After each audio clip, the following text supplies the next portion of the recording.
তোমরা সবাই কেমন আছো?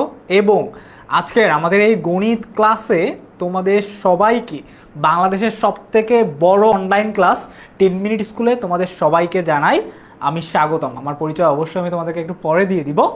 এর আগে তোমরা সবাই আমাকে একটু জানাই দাও যে তোমরা সবাই কেমন আছো এবং কে কোথা থেকে আসলে জয়েন করছো, কারণ আজকে আমাদের প্রথম গণিত ক্লাস এবং আমি চাই তোমাদের সঙ্গে একটু পরিচিত হতে। তোমরা চাও না ভাইয়ের সঙ্গে পরিচিত হতে এবং সবার সঙ্গে অনেক ভালোভাবে চেনা পরিচিত হওয়ার জন্য? আমরা তো সবাই চাই, তাই না? এই জন্য তোমাদের ভাইয়াও চায় যে তোমাদের সকলকে যেন আজকে আমি একটু চিনতে পারি, তারপর হচ্ছে তোমাদের সঙ্গে মত বিনিময় করতে পারি এবং এই যে বাংলাদেশের সব থেকে বড় অনলাইন ক্লাস, এইখানে একে অপরের সঙ্গে ভালোভাবে যুক্ত হতে পারি। কেমন? সো ইয়াস, অনেকে দেখছি আমার নামও হয়তো বা অনেকে জানে যে ভাইয়া। আচ্ছা, আমি আমার নাম পরে তোমাদেরকে বলতেছি, কোনো সমস্যা নেই। তোমরা সবাই কেমন আছো আমাকে একটু জানাই দাও তো, আমার সুপার স্টুডেন্টসরা কেমন আছো তোমরা সবাই আমাকে একটু জানাই দাও। ইউ মাই সুপার স্টুডেন্টস, জানাই দাও কেমন আছো তুমি। যারা যারা সালাম দিচ্ছ আসসালামু আলাইকুম, তাদের জন্য ওয়ালাইকুম আসসালাম। কি অবস্থা তোমাদের, কেমন আছো তোমরা? আসসালামু আলাইকুম স্যার। ওয়ালাইকুম আসসালাম। আচ্ছা, সাভার, ময়মনসিং, তারপরে আরও অনেক জায়গা থেকে অনেকে আসছে, বরিশাল, তারপর Sylhet, whole over the Bangladesh. এই জন্য আমি তো বললাম বাংলাদেশের সব থেকে বড় ক্লাসরুম। ওকে, সো আমরা যখন যুক্ত আছি আমি আমার পরিচয়ও দিব। তারপর আজকে আমরা কোন ক্লাসে আছি? অবশ্যই ম্যাথ, গণিত ক্লাস, তাই না? সো আজকে আমরা গণিত ক্লাসের প্রথম যেহেতু ক্লাস, তো আমরা কি করব, এই ক্লাসে আমরা একটু হালকা পরিমাণ একে অপরের সঙ্গে পরিচিত হব। পরিচিত হওয়ার পর তারপর হচ্ছে যে কথাবার্তা বলবো, হালকা একটু অঙ্ক করব এবং যেহেতু প্রথম অধ্যায় আজকে অনেক সুন্দরভাবে একটা ম্যাথ করার ট্রাই করব। ওকে, এবং অধ্যায়ের নাম হচ্ছে মূলদ ও অমূলদ সংখ্যা এবং বর্গ ও বর্গমূল নিয়ে আমরা একটু পড়াশোনা করার ট্রাই করব। ওকে, সো আমাদের গণিত বইয়ের পাঠ্য বইয়ের 1 নম্বর যে অধ্যায়টা আছে এটা হচ্ছে মূলদ ও অমূলদ সংখ্যা। সো এইটা আমরা আগেই বলেছি, যখন আমরা ক্লাস করব, আমরা আজকে জানি আমরা পরিচয় হব, তারপর হচ্ছে যে ভাইয়া তোমাদেরকে ভাইয়ার পরিচয় দিবে, তোমার পরিচয় তোমার ভাইয়াকে দিবা, ঠিক আছে? এই সব কিছু মিলায় আমরা আজকে একটু ক্লাসও করব। সো আমরা যখন ক্লাস করতে বসবো তার মানে বি সিরিয়াস। অবশ্যই আমাদেরকে বই এবং মাস্টার বুক নিয়ে বসতে হবে, তাই না? সো আমরা বই এবং মাস্টার বই নিয়ে সুন্দর করে খাতা কলম সাথে নিয়ে ম্যাথ করতে আজকে বসে যাব। এবং আজকের ক্লাসের মধ্যে আমি দেখতে চাই যে আমার কোন স্টুডেন্টটা কত বেশি active. Okay, are you ready guys for this class? এত তাড়াতাড়ি আমি ক্লাসে ঢুকতেছি না, তোমরা অনেকেই হচ্ছে যে দেখলাম যে একজন রংপুর থেকে আসো, দ্যাটস ভেরি গুড। আর হচ্ছে যে সাইফুল ইসলাম বলছে I am from Dinajpur, that's right, এটা আমার হোম টাউন। ওকে, সো আমি এইটা দেখলাম যে পুরো হোল ওভার আওয়ার কান্ট্রি, হ্যাঁ, প্রায় অনেক স্টুডেন্ট আছে এবং তোমরা ক্লাস 6 থেকে পাশ করে এবার ক্লাস 7-এ চলে আসছো। Okay, it's a huge thing, right? একটা আলাদা একটা অনুভূতি। হয়তো বা 2-1 দিনের মধ্যে তোমরা বইও পেয়ে গেছো, এই মাসে অনেকে হয়তো বা বই পাইছো, আর অনেকে হয়তো বা কিছুদিনের মধ্যে পেয়েও যাবা। সো বইয়ের একটা আলাদা সুগন্ধর সাথে একটা ক্লাস করতে কি যে মজা, সেটা আরিফ ভাইয়া আর তোমরা সবাই অনেক ভালোই জানো, রাইট? সো আর বেশি একটা কথাবার্তা না বলে আজকে আমি তোমাদেরকে একটা ছোট্ট একটা জিনিস দেখাই। সো এই জিনিসটা একটু ভালোভাবে দেখো। আচ্ছা, তোমরা যারা যারা মাস্টার বই এখনো পাও নাই, কোনো চিন্তার কোনো বিষয়ই না। তোমরা হচ্ছে যে 2 থেকে 1 দিনের মধ্যেই তোমরা মাস্টার বুক পেয়ে যাবা। তার আগে তোমরা আমাকে একটু কাইন্ডলি জানাই দাও যে তোমরা আমার কথাবার্তা এবং সব কিছু ঠিকমতো শুনতে পাচ্ছ কিনা, আমাকে একটু জানাই দাও কাইন্ডলি। কেমন? সবাই আমাকে জানাই দাও। আমাদের অ্যাপে যারা যারা আছো আমি তোমাদেরকে পোল দিয়ে দিচ্ছি, তোমরা পোলের মাধ্যমে আমাকে জানাই দাও যে আমার কথাবার্তা সব কিছু টপ নচ আছে কিনা, সব কিছু সুন্দর আছে কিনা, সব কিছু শুনতে পাচ্ছ কিনা, তোমরা আমাকে একটু কাইন্ডলি জানাই দাও। আমরা আজকে ছোট্ট একটা ব্রেন টেস্ট করব, দেখি তোমাদের কার মনে কীরকম জিনিস আসে, কার মনে কোন ভাবনাটা আসে। 2টা জিনিস আমি তোমাদেরকে দেখাবো, আমি কোনো কিছুই বলবো না, তোমরা জাস্ট এই 2টা জিনিস আমাকে একটু বলবা, ঠিক আছে? সো আমরা সায়েন্স ক্লাস বা অন্যান্য ক্লাসে ঢুকতেছি না, আরিফ ভাইয়া আছে, তোমাদেরকে একটা জিনিস দেখাবে। ওকে, সো দেখো, আমি তোমাদেরকে একটা ছোট্ট জিনিস দেখাই, এটা দেখে তোমরা বলবা এটা কি। Got it everyone? সো দেখো তো আমার হাতে এটা কি দেখতে পাচ্ছ, তোমরা কি দেখতে পাচ্ছ? আর সামনে দেখাবো, বলো এটা কি দেখতে পাচ্ছ তোমরা? এইটা, এই যে সবুজ পাতা, হ্যাঁ, এটা কি দেখতে পাচ্ছ? এটা এটা একটা ছোট্ট গাছ, রাইট? এটা একটা ছোট্ট ট্রি। ইয়েস, অনেকে গেস করছে, দ্যাটস স্মল ট্রি, ছোট্ট একটা গাছ, তাই না? আচ্ছা, মনে রাখো এটা কিন্তু ছোট্ট একটা গাছ। এখন এরপর আমরা আর একটা জিনিস দেখি। ধরো এই গাছটা 1 মাস পর, আমি অনেক ফাস্ট ফরওয়ার্ড, 1 মাস পর এই গাছটা একটু বড় হয়ে গেছে। আগের গাছটা একটু ছোট ছিল এই প্ল্যান্ট, ওকে? এইটা ওই গাছটার থেকে একটু বড় হয়েছে না? 1 মাসের পর গাছটা তো একটু বাড়বে, তাই না? গাছটা তো বাড়ছে, সো বাড়ার জন্য অনেক দিন লাগছে, 1 মাস সময় লাগছে, তাই না? সো আমরা দুইটা জিনিস দেখলাম। এখন দুইটা গাছের মধ্যে যদি আমরা একটু হালকা পরিমাণ একটু পার্থক্য দেখি, 1 মাস আগে আমার গাছটা ছিল এই রকম, তাই না? ছোট ছিল। এখন আমার গাছটা একটু বড় হয়ে গেছে, তাই না? গাছটা একটু বড় হয়ে গেছে। আচ্ছা, সো সময় লাগছে কতদিন? 1 মাস, ওকে? 1 মাসের মধ্যে আমাদের গাছটা কি হয়েছে? একটু একটু ছোট ছিল, ছোট থেকে বড় হয়েছে। এখন কেউ বলতে পারবা, এনি ওয়ান, যে কেউ আমাকে বলতে পারবা যে এই যে গাছটা ছোট থেকে একটু বড় হলো, ছোট থেকে এই যে বড় হলো, তো এই ছোট গাছটা যে আছে এটা কিসের থেকে আসছে? আমরা যখন একটা গাছ রোপণ করি, গাছের যখন জন্ম হয়, এই গাছটা কিসের থেকে হয় বলো তো? গাছ কি গাছের থেকেই হয়, নাকি গাছ বীজের থেকে হয়, নাকি গাছ পানির থেকে হয়, নাকি অন্য কিছুর থেকে হয়? গাছ কিসের থেকে তোমার হচ্ছে জন্ম নেয়? কেউ বলতে পারবা? এনি ওয়ান, এনি ওয়ান, যে কোনো কেউ ভাবো, একটু ভাবো যে এই যে গাছটা, একটা গাছের যে জন্ম হইলো, গাছটা কিসের থেকে জন্ম হয়েছে? অনেকে লিখছে গাছের নাম বলতে পারছে মানি প্লান্ট, বাট ইয়াস, অনেকেই তোমরা লিখছো যে বীজের থেকে গাছ জন্ম হয়, তাই না? সো গাছ কিসের থেকে জন্ম হইলো? বীজের থেকে জন্ম হইলো। সো একটা গাছ বীজের থেকে কি হইলো? আস্তে আস্তে ফুটে গাছ হইলো। সো গাছ হওয়ার পর ওটা আস্তে আস্তে বড় হইলো। তো গাছের মূলটা কি? গাছের মূলটা কি? গাছের মূল হচ্ছে বীজ, রাইট? গাছের মূলটা হচ্ছে বীজ। এবং গাছ যখন একদম সব থেকে বড় হয়ে যাবে, তখন বলবো যে ওটা একটা সম্পূর্ণ গাছ। কিন্তু যতই বড় হোক না কেন, গাছের মূলে কি ছিল বলো তো? গাছের মূল, একদম যে মূল জিনিসটা ছিল, সেটা কি ছিল? বীজ, তাই না? সো আজকে চলো তোমরা সবাই একদম ভালো করে খাতা কলম নিয়ে বসে যাও। আজকে আমরা পড়বো এই গাছের বর্গমূল। এই যে গাছের কনসেপ্টটা আছে, গাছ যে এত বড় একটা গাছ হইলো একটা বীজের থেকে, ঠিক তেমনই গণিতের একটা টপিক আছে, বর্গ ও বর্গমূল। তার মানে এই যে অলরেডি আমাদের কাছে কিন্তু একটা কথা চলে আসছে, বর্গমূল। তার মানে বুঝতে পারছি যে মূল সম্পর্কে কিছু তো একটা আজকে আছে, ওকে? সো এই যে বর্গ এবং বর্গমূল, আমরা যে ছোট্ট একটা উদাহরণ দেখলাম যে গাছ বীজ থেকে একটু ছোট গাছ হইলো, তারপর বড় গাছ হইলো, তো এটা হওয়ার পিছনে একটা অনেক বড় একটা প্রসেস তো আছে। সেই প্রসেসগুলো কি কি, তারপর গাছ ছোট থেকে যে বড় হইলো, বা একটা জিনিস যে ছোট থেকে বড় হওয়ার পর্যন্ত যে নির্ধারণগুলো থাকে, এগুলো কিভাবে কাজ করবে, এই সম্পূর্ণ জিনিসগুলো নিয়ে আজকে আমি থাকবো তোমাদের সাথে। সো আজকে আমরা বেসিক্যালি কি কি পড়বো? আজকে আমরা পড়বো বর্গ ও বর্গমূল, মৌলিক আলোচনা। তারপর বর্গ সংখ্যার ধর্ম, বর্গ সংখ্যার ধর্ম মানে বর্গ সংখ্যা কিভাবে হয়। যেমন গাছ তো আস্তে আস্তে বড় হয়, যেমন আমরা কি করি, যদি আমরা বট গাছ দেখি, বট গাছ কিন্তু আস্তে আস্তে বড় হয়। আবার যদি লাউ গাছ বা বাঁশ দেখি, বাঁশ কিন্তু অনেক দ্রুত পড়ে যায়। ঠিক তেমন এই বর্গ সংখ্যাগুলো ধর্ম কি কি কি ধর্ম মেনে চলে, ঠিক আছে? এই সব জিনিসও দেখব। এরপর দেখব গুণনীয়কের সাহায্যে বর্গমূল নির্ণয় করা, কিভাবে আমরা গুণ করে করে বর্গমূল নির্ণয় করতে পারি, গুণ অথবা ভাগ নির্ণয় করে আমরা কিভাবে অ্যাকচুয়ালি বর্গ সংখ্যা নির্ণয় করতে পারি। এই তিনটা আজকে আমরা ক্লাসে দেখব। সো ক্লাসটা অনেক অনেক অনেক বেশি ইম্পর্টেন্ট, দ্যাটস ওয়াই তোমাদেরকে খাতা কলম নিয়ে বসতেই হবে। আমাদের আজকে এই বর্গ এবং বর্গমূল, গাছ ছোট থেকে কিভাবে বড় হলো, বর্গ থেকে কিভাবে বর্গমূল হবে, সেটা দেখার জন্য। বই পাওনাই কোনো বিষয় না, কোনো বিষয় না বাবা, বই পাওনাই এটা নিয়ে খুব বেশি আপসেট হওয়ার কোনো প্রয়োজন নেই। কারণ আরিফ ভাইয়া আছে, বই না পাইলেও বইয়ের সব জিনিস আমি ক্লিয়ার করে দিব। Got it everyone? ঠিক আছে, ওকে। সো এসেই পড়াশোনায় চলে গেছি, আবার একটু আমি পড়াশোনার থেকে ব্যাক করি, ঠিক আছে? সো আমি বলছিলাম যে তোমাদের পরিচয় দিয়ে দিব। সো তোমাদের সবার অনেকের পরিচয় নিয়েছি, তোমাদের নাম অ্যান্ড এভরিথিং। এখন আমি চাই আমার পরিচয়টা একটু দিয়ে দিই তোমাদেরকে। হ্যাঁ, আমাকে একটু চিনে রাখো, ভাইয়াকে চিনে রাখতে কোনো সমস্যা নাই।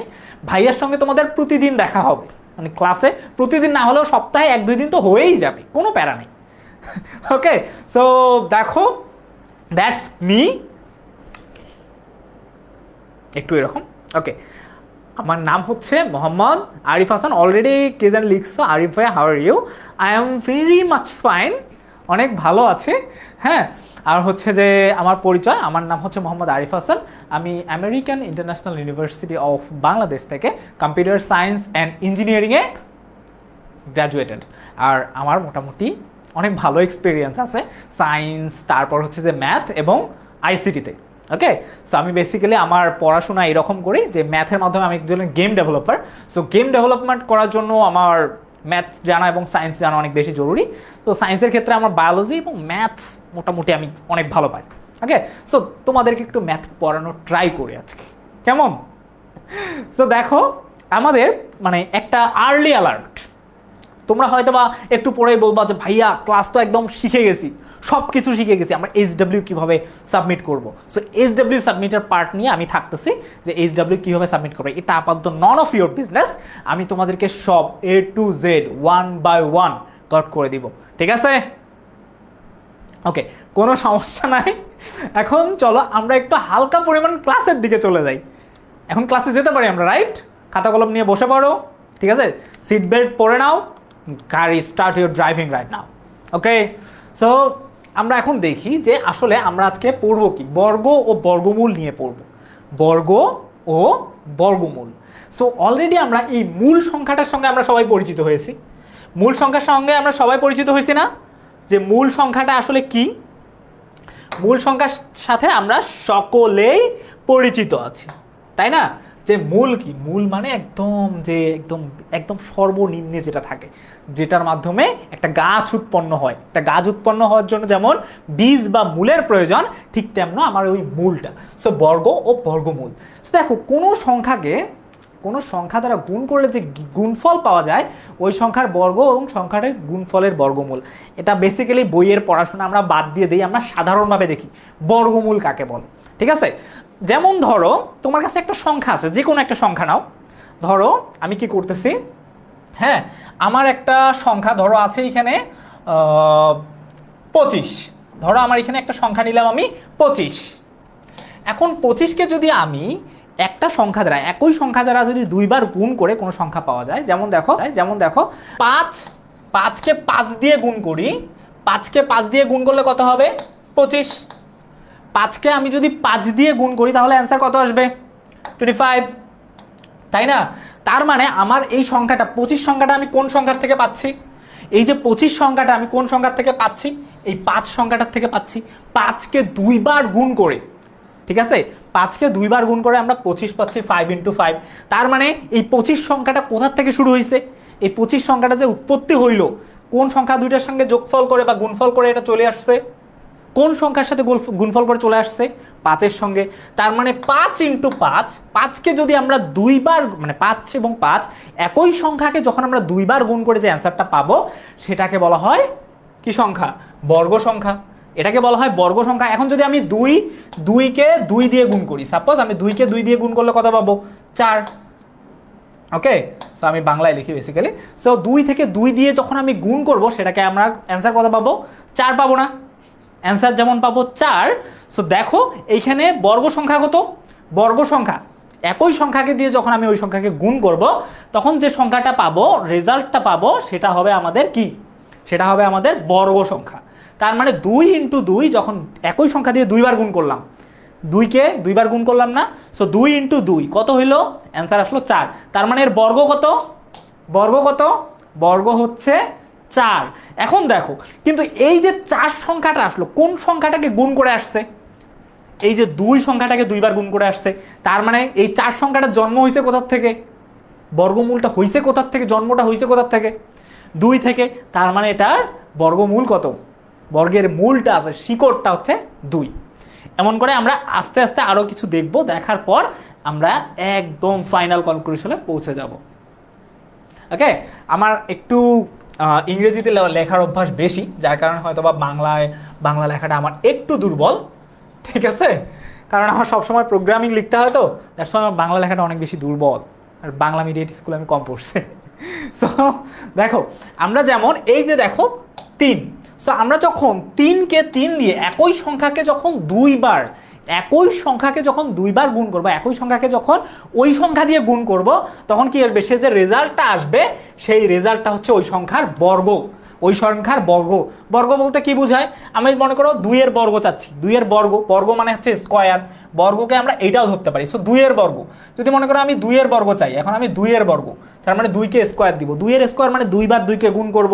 সো দেখো 2 ইন্টু 2, তার মানে আমার কত আসতেছে? 2 ইন্টু 2 কত আসতেছে? 4 আসতেছে।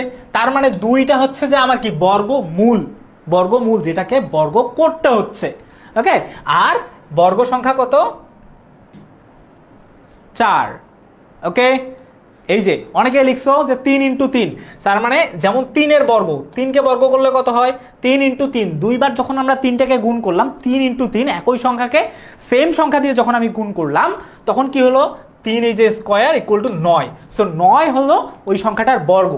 9 হলো কত? 3 ইন্টু 3 এর বর্গ হচ্ছে 9, আর এর বর্গমূল তাহলে কত? বর্গমূল হচ্ছে 3, কারণ ওই সংখ্যাটার থেকেই 9 সংখ্যাটার উৎপত্তি হয়েছে। এখন দেখো আমি কি চাচ্ছি, আমি এইখানে মনে করো এখন তোমাদেরকে ছোট্ট একটা টাস্ক দিই। ধরো এখানে 4, আমার যদি বর্গমূল যদি 4 হয়, বর্গমূল যদি 4 হয়, তাহলে এর বর্গ কত হবে আমাকে বলো তো। সো এর বর্গ কত? 4 এর বর্গ কত?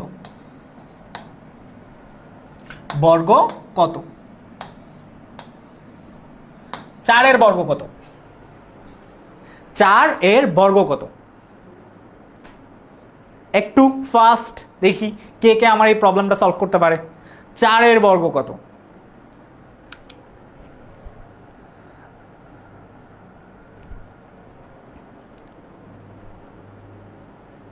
ইয়া, অ্যান্সার ইজ কারেক্ট। অনেকেই লিখছো 16। সো 4 এর বর্গ কত হচ্ছে? 4 এর বর্গ হচ্ছে 16। কেমনে বুঝলাম? আমরা 4টাকে ওই সেম 4 দিয়ে যখন আমরা কি করব? গুণ করব, তখন আমাদের ওই অ্যান্সারটা চলে আসবে। তো আমাদের এখন যদি আমি তোমাদেরকে আরেকটা উল্টা প্রশ্ন করি, তাহলে তোমাদের অ্যান্সার কি হবে বলো তো?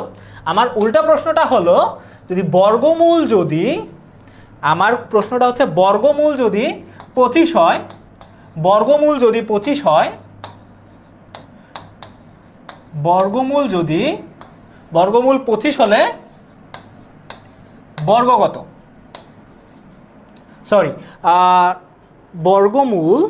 বর্গ যদি 25 হয়, আমাদের বর্গ যদি 25 হয়, তাহলে বর্গমূল কত? বর্গমূল কত?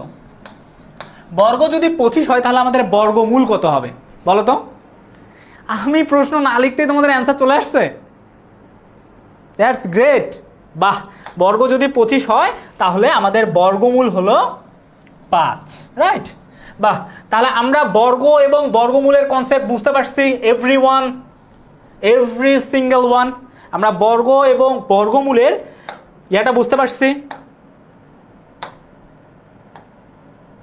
আই থিঙ্ক আমরা বর্গ এবং বর্গমূলের কনসেপ্টটা সম্পূর্ণ বুঝতে পারছি। এগুলো বইয়ে অনেক লেখা আছে, এই যতগুলো লেখাই আমরা বলবো না কেন, সব কিছু লেখারই ওই একটাই অ্যান্সার, সেটা হচ্ছে বর্গ এবং বর্গমূল। সো বর্গ এবং বর্গমূলের কনসেপ্টটা আমাদের কাছে ক্লিয়ার এভরিওয়ান? দেখি আমাদের কত % স্টুডেন্টের ক্লিয়ার, আমরা কতজন বুঝতে পারছি আমাকে একটু জানায় দাও তো, যে ভাইয়া বুঝতে পারছি কিনা। বর্গ এবং বর্গমূলের কনসেপ্ট আমাদের সকলের ক্লিয়ার?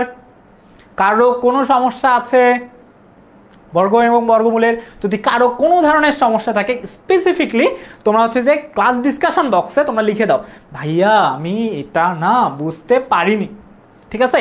অবভিয়াসলি ভাইয়া ইজ হিয়ার, ভাইয়া উইল সর্ট ইট আউট। ওকে, ভাইয়া সর্ট করে দিবে। কে বুঝতে পারো নাই? যে বুঝতে পারো নাই মি লিখে কোনো ইয়া নাই, তোমরা কি করবা? জাস্ট লিখবা যে ভাইয়া আমি এই জিনিসটা বুঝি নাই। জাস্ট আমি আরেকবার রিকল করি জিনিসটা, ঠিক আছে? সো দেখো বর্গ এবং বর্গমূলের বিষয়টা কি।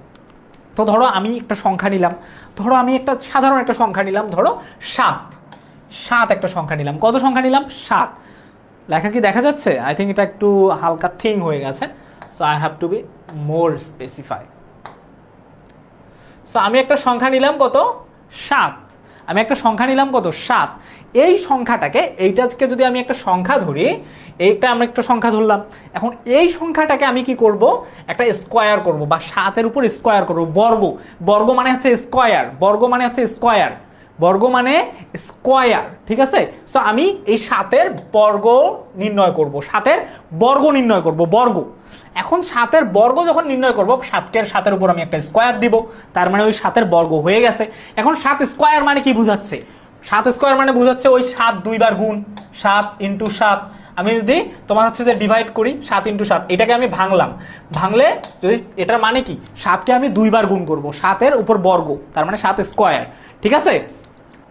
এখন দেখো 7 ইন্টু 7, দুইবার 7 করলাম, তার মানে 7 7 কত আসে বলো তো, 7কে 7 দিয়ে গুণ করলে কত আসে 49, তার মানে 49। তার মানে আমরা এখন বলতে পারবো এই যে 7 স্কোয়ার মানে কত, 7 স্কোয়ার মানে 49, তার মানে 7-এর বর্গমূল কত, সরি 7-এর বর্গ কত, 7-এর বর্গ হচ্ছে 49।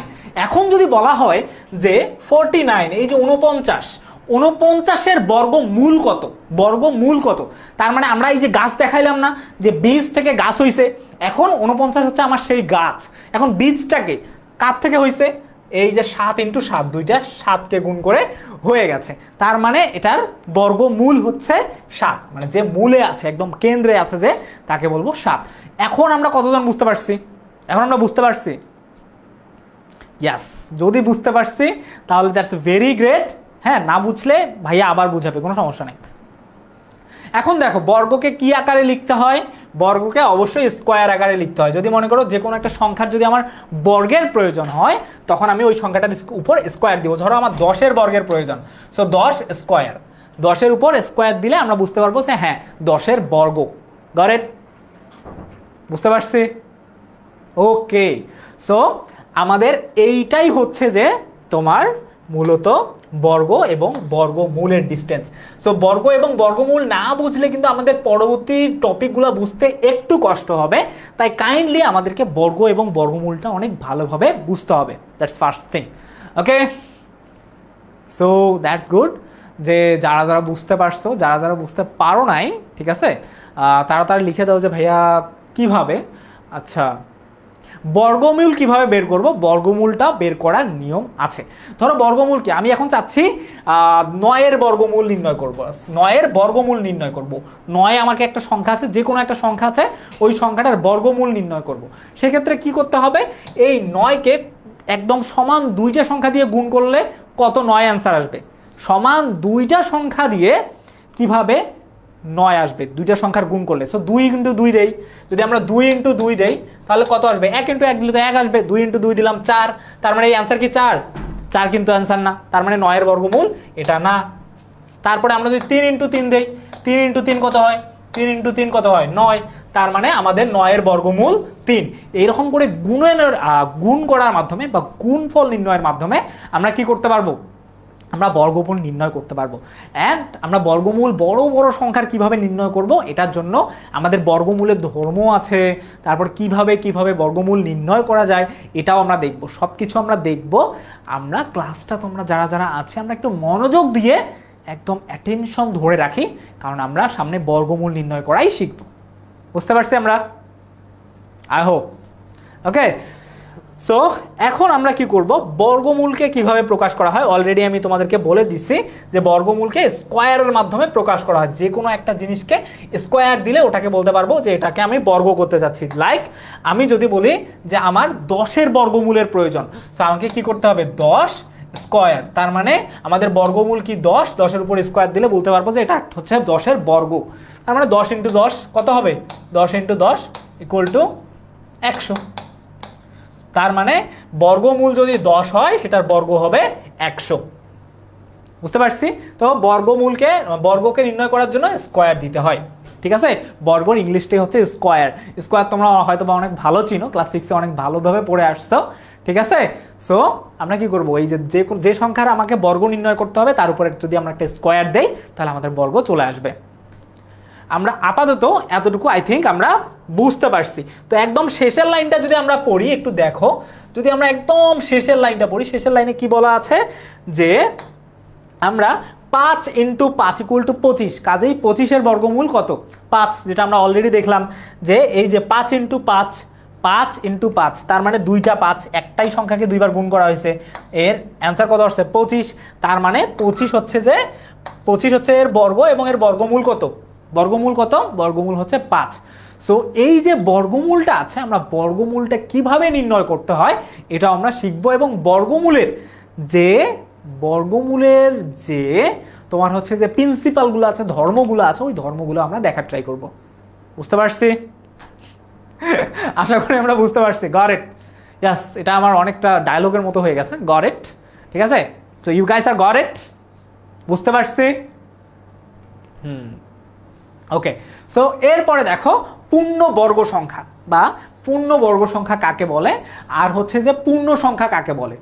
একটা জিনিস দেখো, সো পূর্ণবর্গ সংখ্যা কাকে বলা হয়, তোমরা যদি ভালো করে একটু পড়ো, দেখো যে সকল সংখ্যাকে অন্য কোনো পূর্ণবর্গ সংখ্যা হিসেবে প্রকাশ করা যায় তাদেরকে পূর্ণবর্গ সংখ্যা বলে। আর লেখা আমার আসলে পড়তে বেশি ভালো লাগে না, আমার বেসিক্যালি প্র্যাকটিক্যাল করতে অনেক বেশি ভালো লাগে। বুঝতে পারতেছো, ইঞ্জিনিয়ারিংয়ের স্টুডেন্ট, হ্যাঁ, সো আমার একটু প্র্যাকটিক্যাল করতে তো হচ্ছে যে ভালো লাগবেই। সো দেখো একটা জিনিস দেখো, যে সকল সংখ্যাকে অন্য কোনো পূর্ণবর্গ সংখ্যা হিসেবে প্রকাশ করা যায় তাদেরকে পূর্ণবর্গ সংখ্যা বলে। সো পূর্ণবর্গ সংখ্যাটা কি? এখন আমি যদি বলি 7, এখন এই সংখ্যাটা যদি আমি বলি যে এটা একটা পূর্ণবর্গ সংখ্যা, এটার বর্গমূল নির্ণয় করো, জীবনে যদি আমি 1 × 1 দিই তাহলে আমার অ্যান্সার কত আসবে? 1 × 1 = 2। তার মানে 2 এবং 2কে যদি 2 দিয়ে গুণ করি তাহলে অ্যান্সার আসবে 4, এবং 3 যদি 3 দিয়ে কোনো গুণ করি তাহলে আমার অ্যান্সার কত আসবে? তাহলে আমার অ্যান্সার আসবে 9। তার মানে 7 কি কোনো রকম করে 7-এর বর্গমূল কি বের করা সম্ভব? দুইটা একই ধরনের সংখ্যাকে গুণ করে কি 7 অ্যান্সার পাওয়া সম্ভব? 7 কি অ্যান্সার পাওয়া সম্ভব? সম্ভব না। দুইটা একই ধরনের সংখ্যা গুণ করে 7 রেজাল্ট পাওয়া সম্ভব না। আর এই যে দুইটা একই ধরনের সংখ্যাকে যদি গুণ করে রেজাল্ট পাওয়া না যায়, হ্যাঁ, সেটাকে আমরা পূর্ণবর্গ সংখ্যা বলতে পারবো না। তোমাদেরকে আর একটু ক্লিয়ারলি বুঝাই, পূর্ণ সংখ্যা কাকে বলে। আমরা একটা একদম সাধারণভাবে যাই যে পূর্ণ সংখ্যা কাকে বলে, এই জিনিসটাকে আমরা বুঝি। সো দেখো পূর্ণ সংখ্যা কি? 0 থেকে শুরু করে অসীম পর্যন্ত, অসীম মানে কি? ইনফিনিটি পর্যন্ত। ইনফিনিটি মানে ইনফিনিটি মোবাইল না, বা ইনফিনিক্স মোবাইল না। ইনফিনিটি মানে ওই যে অ্যাভেঞ্জার্স ইনফিনিটি ওয়ার না, যেখানে তোমার হচ্ছে থ্যানোস চুটকি মারবে, ঠিক আছে? এইখানে তোমার হচ্ছে ইনফিনিটি মানে হচ্ছে অসীম, যার কোনো শেষ নাই। সো এখন দেখো আমি যদি তোমাদেরকে বলি যে আমার কাছে কত টাকা আছে, আমি বলতে পারবো যে আমার কাছে 5-7 টাকা আছে বা 10 টাকা আছে। এখন আমি জিজ্ঞেস করলাম তোমার কাছে কত টাকা আছে, বলবো যে আমার কাছে তো এত টাকা আছে। এখন আমরা যদি ইলন মাস্ককে গিয়ে জিজ্ঞেস করি, বা মার্ক জাকারবার্গকে গিয়ে জিজ্ঞেস করি তোমার কাছে কত টাকা আছে, সে তো ভাববে যে কত কত কত, সে ক্যালকুলেট করতেই থাকবে যে তার কাছে এত বেশি টাকা আছে। হ্যাঁ, ঠিক তেমন যখন এই যে আমরা যদি বলি মহাবিশ্ব, এই পুরো মহাবিশ্বর আমরা যদি বলি শেষ কোথায়, আমরা কি বলতে পারবো? আমাদের প্রথমে আছে যে আমরা এখন আছি পৃথিবীতে, পৃথিবীর পর আমাদের আছে পুরো সোলার সিস্টেম, হ্যাঁ, সোলার সিস্টেমের পর আমাদের ব্ল্যাক হোল, তারপরে সব একটার পর একটা এই অসীম পর্যন্ত আমাদের পৃথিবী চলে গেছে, ঠিক আছে? সো থ্যানোসের মতো চুটকি বাজায় গায়েব হওয়া যাবে না। ওকে, সো আমি থ্যানোসের মতো চুটকিও বাজাবো না, তোমরা কেউ গায়েবও হবে না, তোমরা ভালো করে ক্লাসটা করো, ঠিক আছে?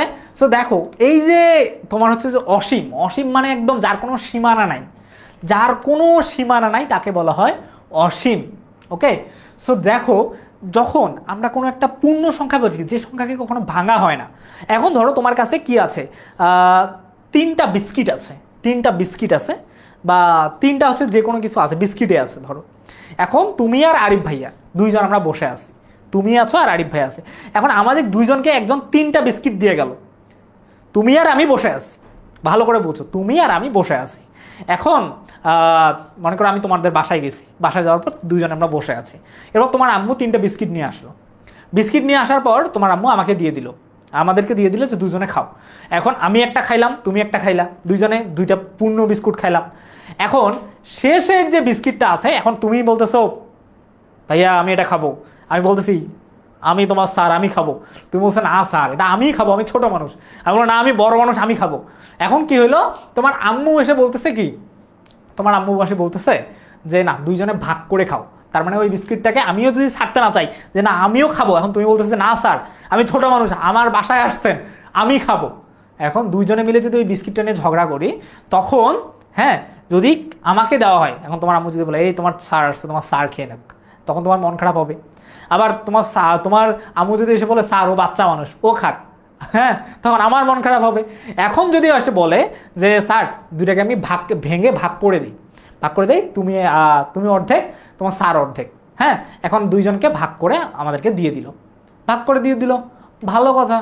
এখন তার মানে বিস্কিটটা ভেঙে গেল না, সম্পূর্ণ বিস্কিটটাকে তুমি পাইছো, সম্পূর্ণ বিস্কিটটা তুমিও পাও নাই আমিও পাই নাই, হ্যাঁ তার মানে হাফ হাফ করে নেওয়া হয়েছে, রাইট? এই যে অনেকজন লিখছো, মাহমুনা লিখছো যে হ্যাঁ হাফ হাফ করে নেওয়া হয়েছে 0.5 0.5, তার মানে আমাদের ওই বিস্কিটটা ভেঙে ফেলছে। তার মানে কেউ বলতে পারবা যে আমি সম্পূর্ণ বিস্কিটটা খাইছি ওইখানে? তুমিও সম্পূর্ণ বিস্কিটটা খাইলে না, আমিও খাইলাম না, বিস্কিটটা ভাঙতে হয়েছে। তো যখন বিস্কিটটা ভাঙতে হয়েছে তখন আমরা বলবো যে ওই বিস্কিটটা ভাঙা বিস্কিট, রাইট? অর্ধেকটা তুমি অর্ধেকটা আমি।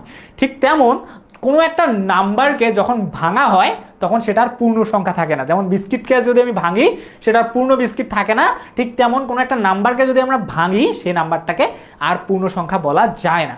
যেমন আমি মনে করো তোমার হচ্ছে যে দুই দুই দুই হচ্ছে যে একটা পূর্ণ সংখ্যা, এটার কোনো ভাঙা চূড়া আছে যে দুই, ঠিক আছে? আমি যদি বলি তিন তিন, চার চার, এইসব সংখ্যার কোনো পূর্ণ আছে, কোনো ভাঙতি আছে? দেখো তো কোনো ভাঙতি আছে যে আমাকে 2 টাকা দেন দিবে, 3 দিবে?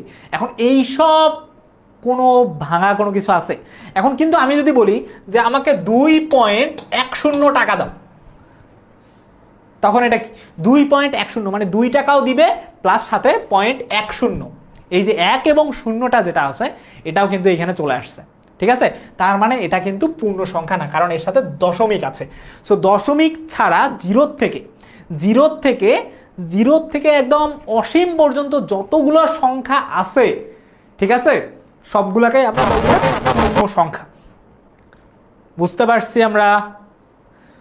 আমাদের শূন্য থেকে শুরু করে 0, 1, 2, 3 এরকম করে একদম অসীম পর্যন্ত যেসব সংখ্যা আছে সেই সব সংখ্যাকে আমরা পূর্ণ সংখ্যা বলবো, ঠিক আছে?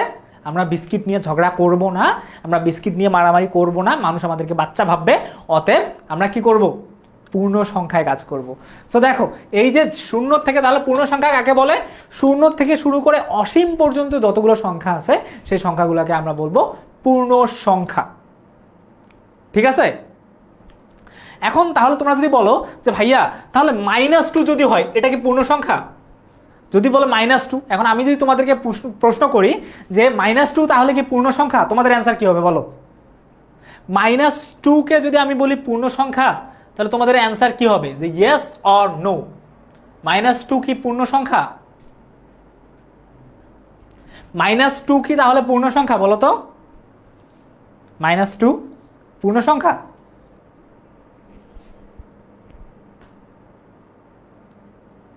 ওকে, তোমাদের কাছে একটা কুইজ চলে গেছে, ওইখানে ইয়েস এবং নো অপশন আছে। তোমরা চাইলে যদি বলো যে হ্যাঁ ভাইয়া -2 অবশ্যই পূর্ণ সংখ্যা, তাহলে ইয়েস, আর যদি -2 পূর্ণ সংখ্যা না হয় তাহলে নো। There is 2 option. আর তোমরা যারা হচ্ছে যে আসো কমেন্টেও লিখে দিতে পারো যে ভাইয়া -2 পূর্ণ সংখ্যা কি না, ঠিক আছে? লিখে দাও। সো দেখি অনেকেই লিখছে, বেশিরভাগ স্টুডেন্ট আমাকে বলতেছে যে yes, 51% student, kind of 52%, around 52% student বলছে যে -2 পূর্ণবর্গ সংখ্যা, না সরি পূর্ণ সংখ্যা, পূর্ণ বর্গ সংখ্যা কিন্তু না, পূর্ণ সংখ্যা। আর তোমরা অনেকেই বলছো, আমার প্রায় 48% স্টুডেন্ট বলছে যে পূর্ণ সংখ্যা না, ঠিক আছে?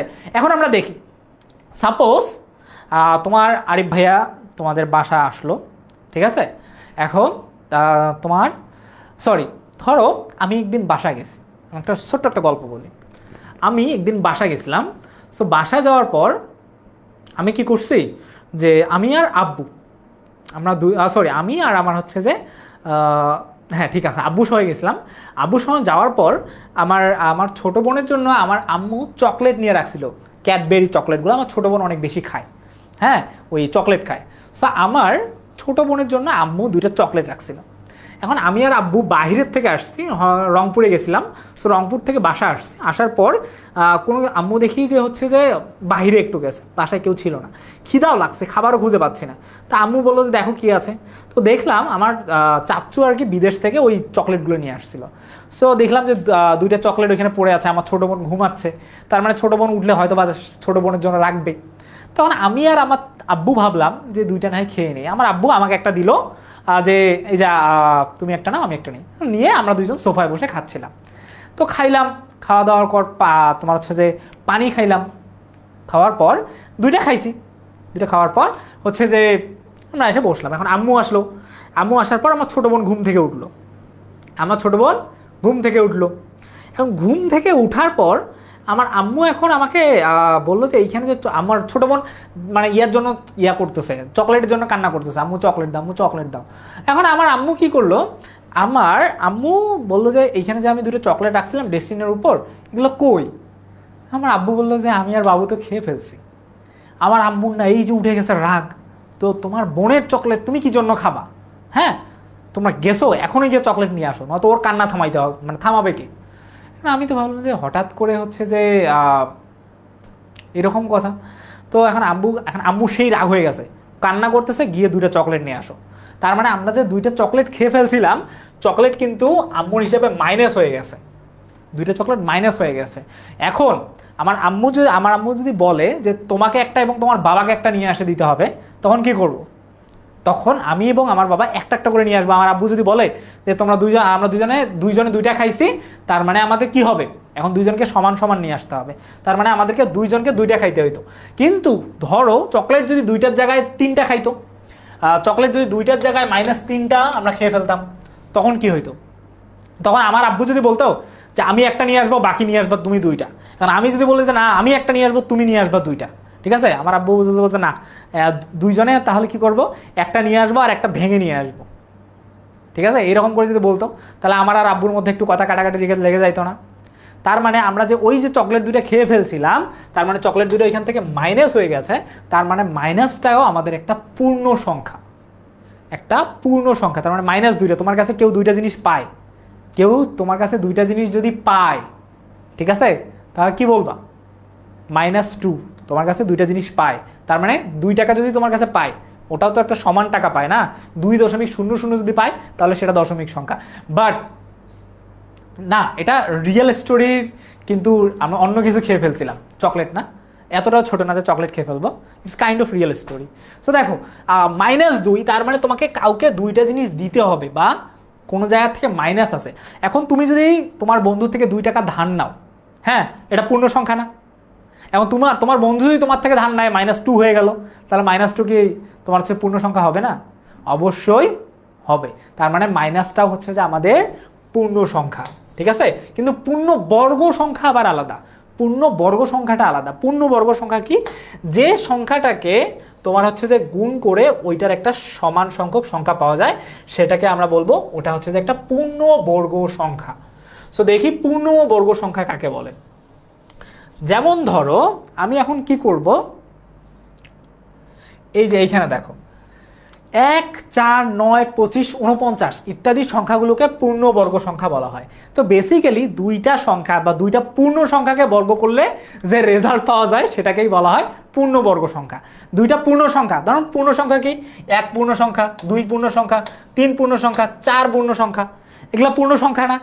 এগুলো পূর্ণ সংখ্যা। তো সো এগুলোকে যদি আমি 1কে যদি 1 দিয়ে গুণ করি, তাহলে এর তোমার হচ্ছে যে বর্গ, পূর্ণবর্গ, যদি পূর্ণবর্গ সংখ্যাকে যখন আমরা বর্গ করব সেটাকে আমরা বলবো পূর্ণবর্গ সংখ্যা।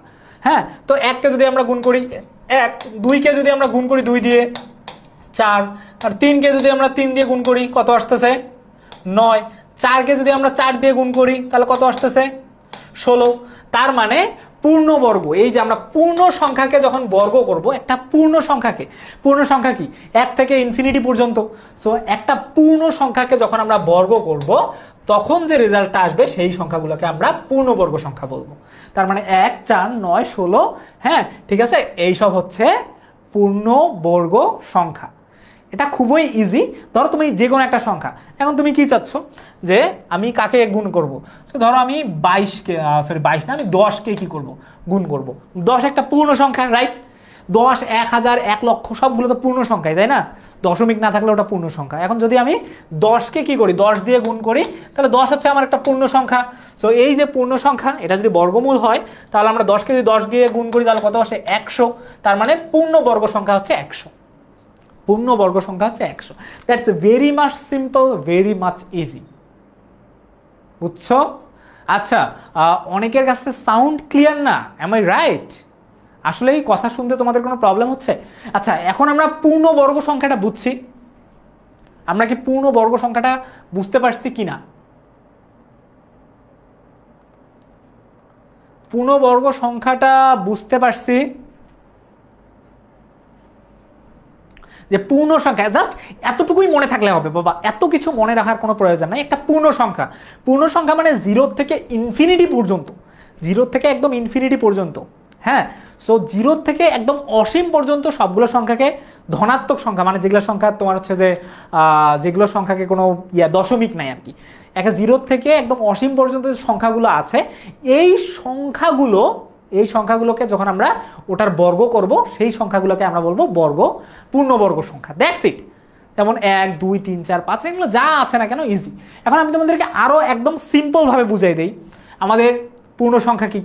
1 থেকে অসীম পর্যন্ত, 0 থেকে অসীম পর্যন্ত 0, 1, হ্যাঁ, 2, 3, 1, 2, 3, 4, 5 এরকম করে একদম হাজার হাজার লক্ষ লক্ষ কোটি পর্যন্ত।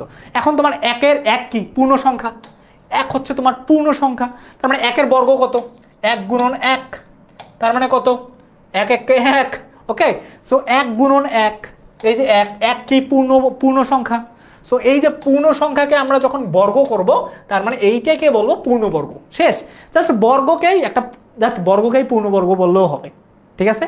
বর্গকে পূর্ণবর্গ বললেও হবে যদি সেটা কি থাকে, একদম পূর্ণ সংখ্যা থাকে, একদম পূর্ণ সংখ্যা থাকে, তখন আমরা বলতে পারবো এটা হচ্ছে যে পূর্ণবর্গ সংখ্যা।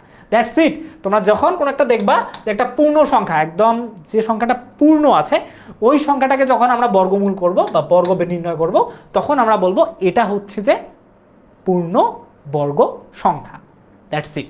তবুও আমি দেখছি যে আমার অনেক পার্সেন্ট স্টুডেন্ট বুঝতে পারে নাই। আচ্ছা, আমি তোমাদের হচ্ছে যে ব্রেক দিয়ে দিব। দেখো, বাংলাদেশে অনেক জায়গায় অনেক সময় আজান হয়, তাই না? যেমন মনে করো ঢাকায় যে সময় হয়, চট্টগ্রামে ওই সময় হয় না, 5 মিনিট 10 মিনিট এদিক ওদিক হয়। তো দেখো, তোমাদের যখন আজান দিয়ে দিবে, আমি তোমাদের তখন ব্রেক দিয়ে দিব। নো ওয়ারি অ্যাবাউট ইট, ঠিক আছে? আমার এখানে আজান দেখ, আমি তোমাদেরকে অবশ্যই নামাজের ব্রেক দিব বাবা। ওকে স্যার, তাহলে কি বর্গ এবং পূর্ণবর্গ একই? জি, বর্গ এবং পূর্ণবর্গ একই, কিন্তু দেখো আমরা বর্গ কার নির্ণয় করতে পারি, 0.5-এরও বর্গ নির্ণয় করতে পারি, 0.5-এর বর্গ নির্ণয় করতে পারি না। কেমন? 0.5-কে 0.5 ইন্টু 0.5, এটাকে যখন আমি গুণ করবো এটার বর্গ সংখ্যা নির্ণয় হবে, কিন্তু এইটার যে রেজাল্ট আসবে এটা কিন্তু পূর্ণ বর্গ সংখ্যার রেজাল্ট আসবে না। বর্গ এবং বর্গ সংখ্যা অনেকটা একই, কিন্তু আমাদের যখন একটা পূর্ণ সংখ্যা যখন থাকবে, তখন শুধুমাত্র আমরা এটাকে পূর্ণবর্গ বলতে পারবো। যখন পূর্ণ সংখ্যা থাকবে, যেমন কি তোমার হচ্ছে যে 1 থেকে একদম 0, 1, 2, 3, 4, 5, 6, 7, 8, 9, 10 এগুলো হচ্ছে পূর্ণ সংখ্যা। এগুলো হচ্ছে একদম পূর্ণ সংখ্যা, এবং পূর্ণ সংখ্যাকে যখন আমরা বর্গ করব সেটাকে আমরা বলবো পূর্ণবর্গ। কিন্তু যখন ভগ্নাংশ বা দশমিকে থাকবে, তখন সেটাকে আমরা পূর্ণবর্গ বলতে পারবো না, জাস্ট বর্গ বলতে পারবো, কিন্তু পূর্ণবর্গ বলতে পারবো না। এতটুকু এবার আমরা বুঝতে পারছি। যেমন দশমিককে যখন আমরা গুণ করে বর্গ নির্ণয় করব, সেটাকে কিন্তু পূর্ণবর্গ আবার বলতে পারবো না, কারণ দশমিক সংখ্যা কিন্তু বর্গ সংখ্যা না, ঠিক আছে? যেমন ধরো 0.5 ইন্টু 0.5-কে যদি আমরা গুণ করি, যে রেজাল্টটা আসবে সেটা কিন্তু পূর্ণবর্গ সংখ্যা হবে না, ঠিক আছে? কিন্তু আমরা যখন 1 গুণন 1 বা 2 গুণন 2 বা 3 গুণন 3 এগুলো পূর্ণ সংখ্যাকে গুণ করে বর্গ নির্ণয় করব, তখন সেটা পূর্ণবর্গ সংখ্যা হবে। বুঝতে পারছি আমরা? হ্যাঁ, অবশ্যই কুইজ দিব, কোনো প্যারা নাই বাবা, একটু চিল করা। আমরা কিছুক্ষণ পর আমরা আজান নামাজের ব্রেক যখন দিবে তখন আমরা দিয়ে দিব। ওকে, সো এখন অনেকেই বুঝতে পারছো, I think that's very very very great.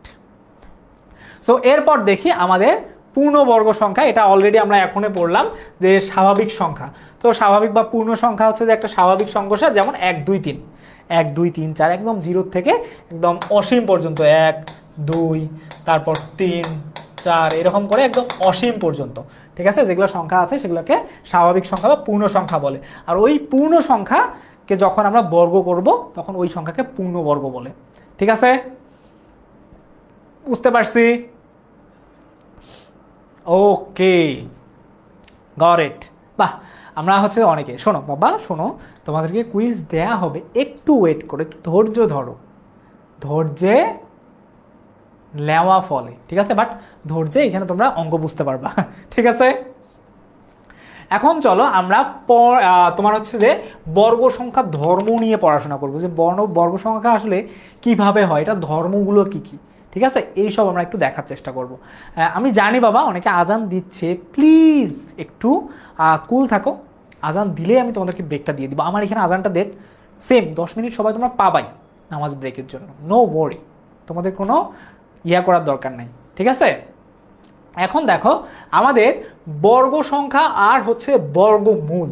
So আমরা অলরেডি পড়লাম বর্গ সংখ্যা এবং বর্গমূল। দেখো, এক বর্গ সংখ্যা যদি 1 হয় এটার বর্গমূল 1, তারপরে বর্গ সংখ্যা যদি তোমার হচ্ছে যে 4 হয় তার মানে বর্গমূল 2। কিভাবে 2 হলে 4 হয়? 2 × 2 = কত? 4। তার মানে বর্গমূল 2, 2 থেকে সৃষ্টি হয়েছে, এটা অ্যান্সার কত হচ্ছে 4। তেমন 3 বর্গমূল হলে বর্গ সংখ্যা হচ্ছে যে 9, 4 বর্গমূল হলে বর্গ সংখ্যা 16, 5 বর্গমূল হলে বর্গ সংখ্যা 25, 6 বর্গমূল হলে বর্গ সংখ্যা কত? 36। তার মানে যে সংখ্যাটা আছে বর্গমূল যেটা আছে ওইটাকে 2 বার গুণ করলে, ওই সংখ্যাটা যখন আমি গুণ করব, ঠিক আছে, তখন আমার কি আসবে? বর্গ সংখ্যাটা চলে আসবে। দেখো 1 থেকে এইখানে কত পর্যন্ত? 21 পর্যন্ত বর্গমূল এবং বর্গ সংখ্যা দেয়া আছে, তোমরা চাইলে স্ক্রিনশট নিয়ে রাখতে পারো, or this is very easy. এখন এখানে 21 পর্যন্ত দেওয়া আছে, রাইট? এখানে 21 পর্যন্ত দেওয়া আছে। এখন আমি যদি তোমাদেরকে বলি 22-এর বর্গমূল কত, সরি 22-এর বর্গ সংখ্যা কত, আমাকে কে বলতে পারবা যে 22-এর বর্গ সংখ্যা কত? 22-এর বর্গ সংখ্যা কত আমাকে কে কে বলতে পারবা? 22, 22। 22-এর বর্গ সংখ্যা কত?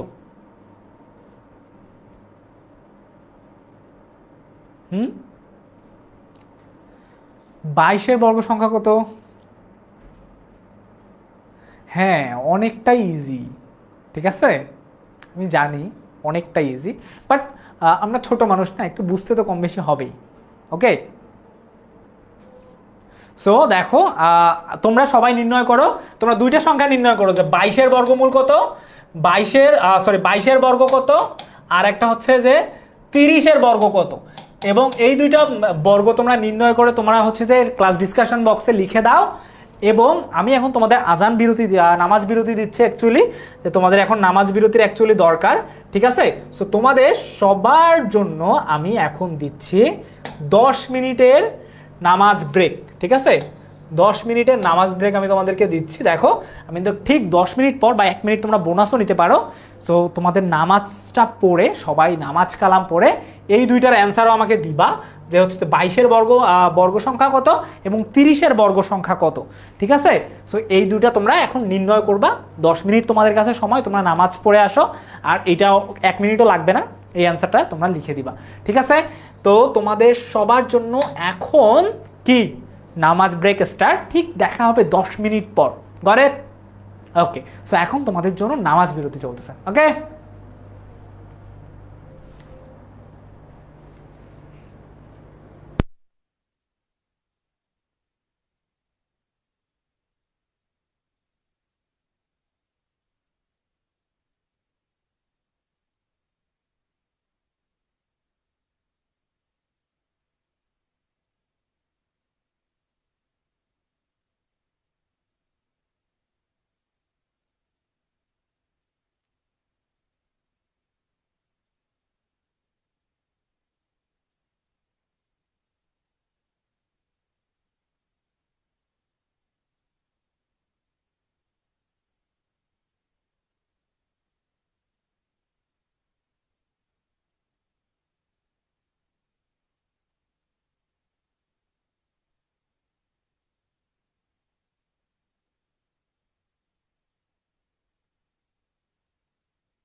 ও হ্যালো স্টুডেন্টস, ওয়েলকাম ব্যাক।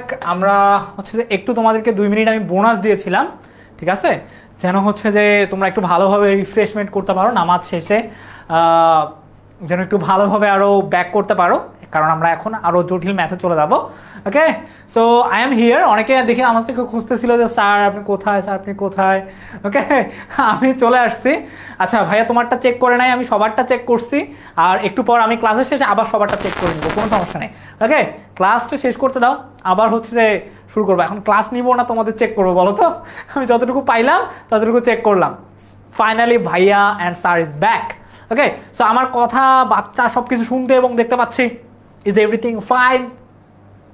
ইয়াস, আমি দেখতে পাচ্ছি 22 × 22 ইকুয়াল টু আমাদের অ্যান্সারটা, দুইটা অ্যান্সারই আমি পেয়ে গেছি। That's very guide, that's very Goose, not ghost, very good from your side. ঠিক আছে, যে তোমরা অনেক ভালোভাবে করছো। তার মানে আমরা হচ্ছে যে বর্গ এবং বর্গমূল মোটামুটি আমরা বুঝতে পারছি, রাইট? আমি কি সঠিক বলেছি? ঠিক আছে, আই থিঙ্ক আমি সঠিক বলছি। হ্যাঁ, যে আমরা হচ্ছে যে অনেক ভালোভাবে দিতে পারছি। আর আমি তোমাদেরকে একটা প্রশ্ন জিজ্ঞেস করছিলাম, তোমরা দেখি অনেকেই অ্যান্সার দিচ্ছ। দ্যাটস ভেরি ভেরি গুড, অনেক ভালো লাগলো। ওকে, সো আমরা এখন টাইমারটা বন্ধ করে দেই এবং এইখানে আমরা কিছু হচ্ছে যে বর্গ সংখ্যা এবং বর্গমূল দেওয়া ছিল, এটা আমি তোমাদেরকে দুইটা নির্ণয় করতে দিয়েছি। আর তোমরা আই থিঙ্ক বুঝতে পারছো। ওকে, দ্যাটস ফাইন। এখন চলো আমরা বর্গ সংখ্যা ধর্মর একটা মেইন পার্টে চলে যাব, যেটা হচ্ছে যে অনেক অনেক অনেক বেশি ইম্পর্টেন্ট। ঠিক আছে, সো ওই ইম্পর্টেন্ট জিনিসটা একটু দেখার ট্রাই করব।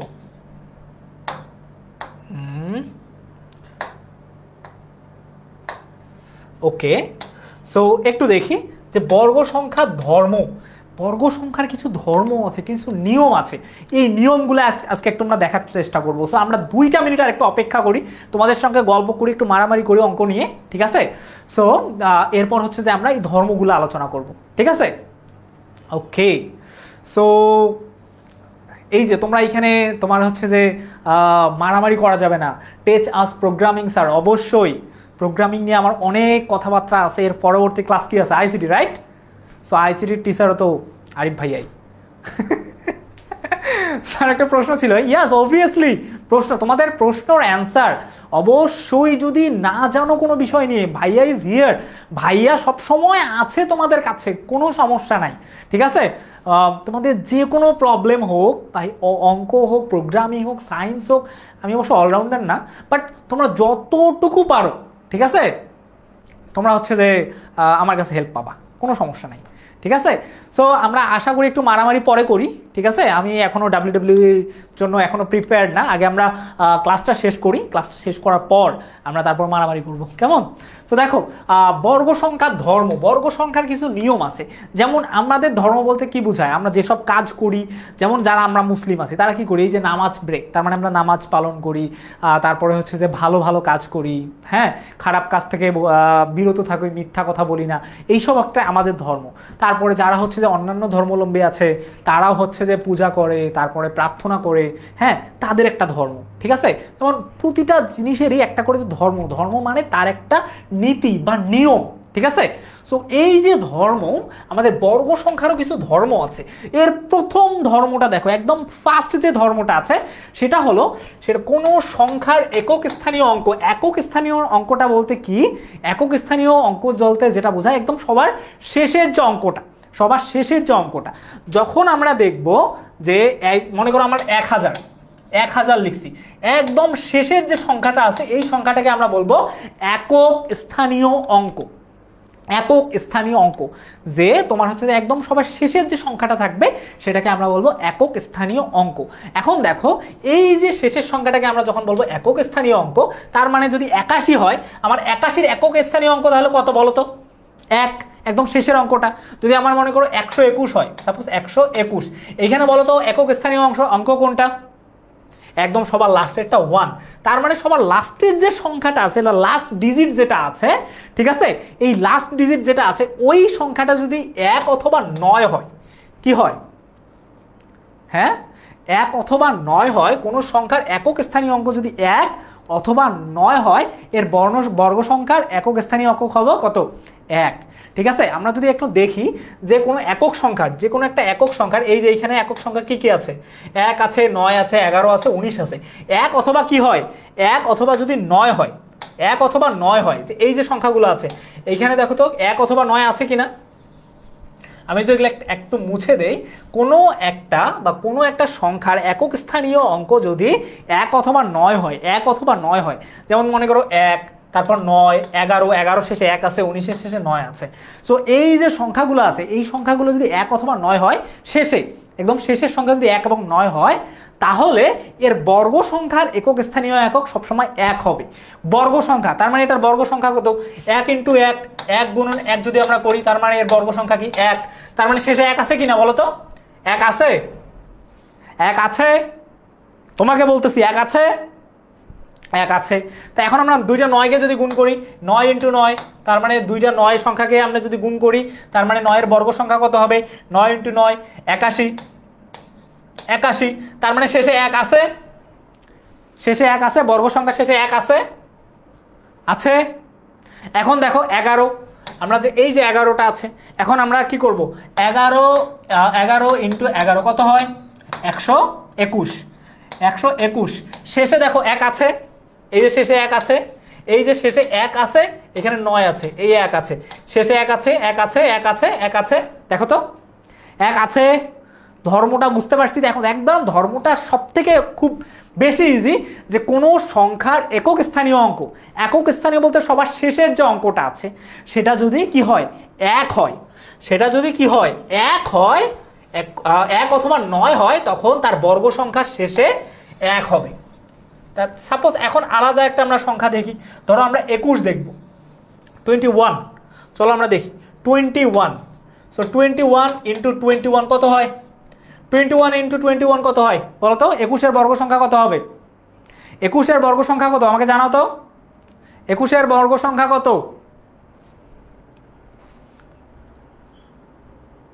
21 এর বর্গ সংখ্যা কত আমাকে জানাও।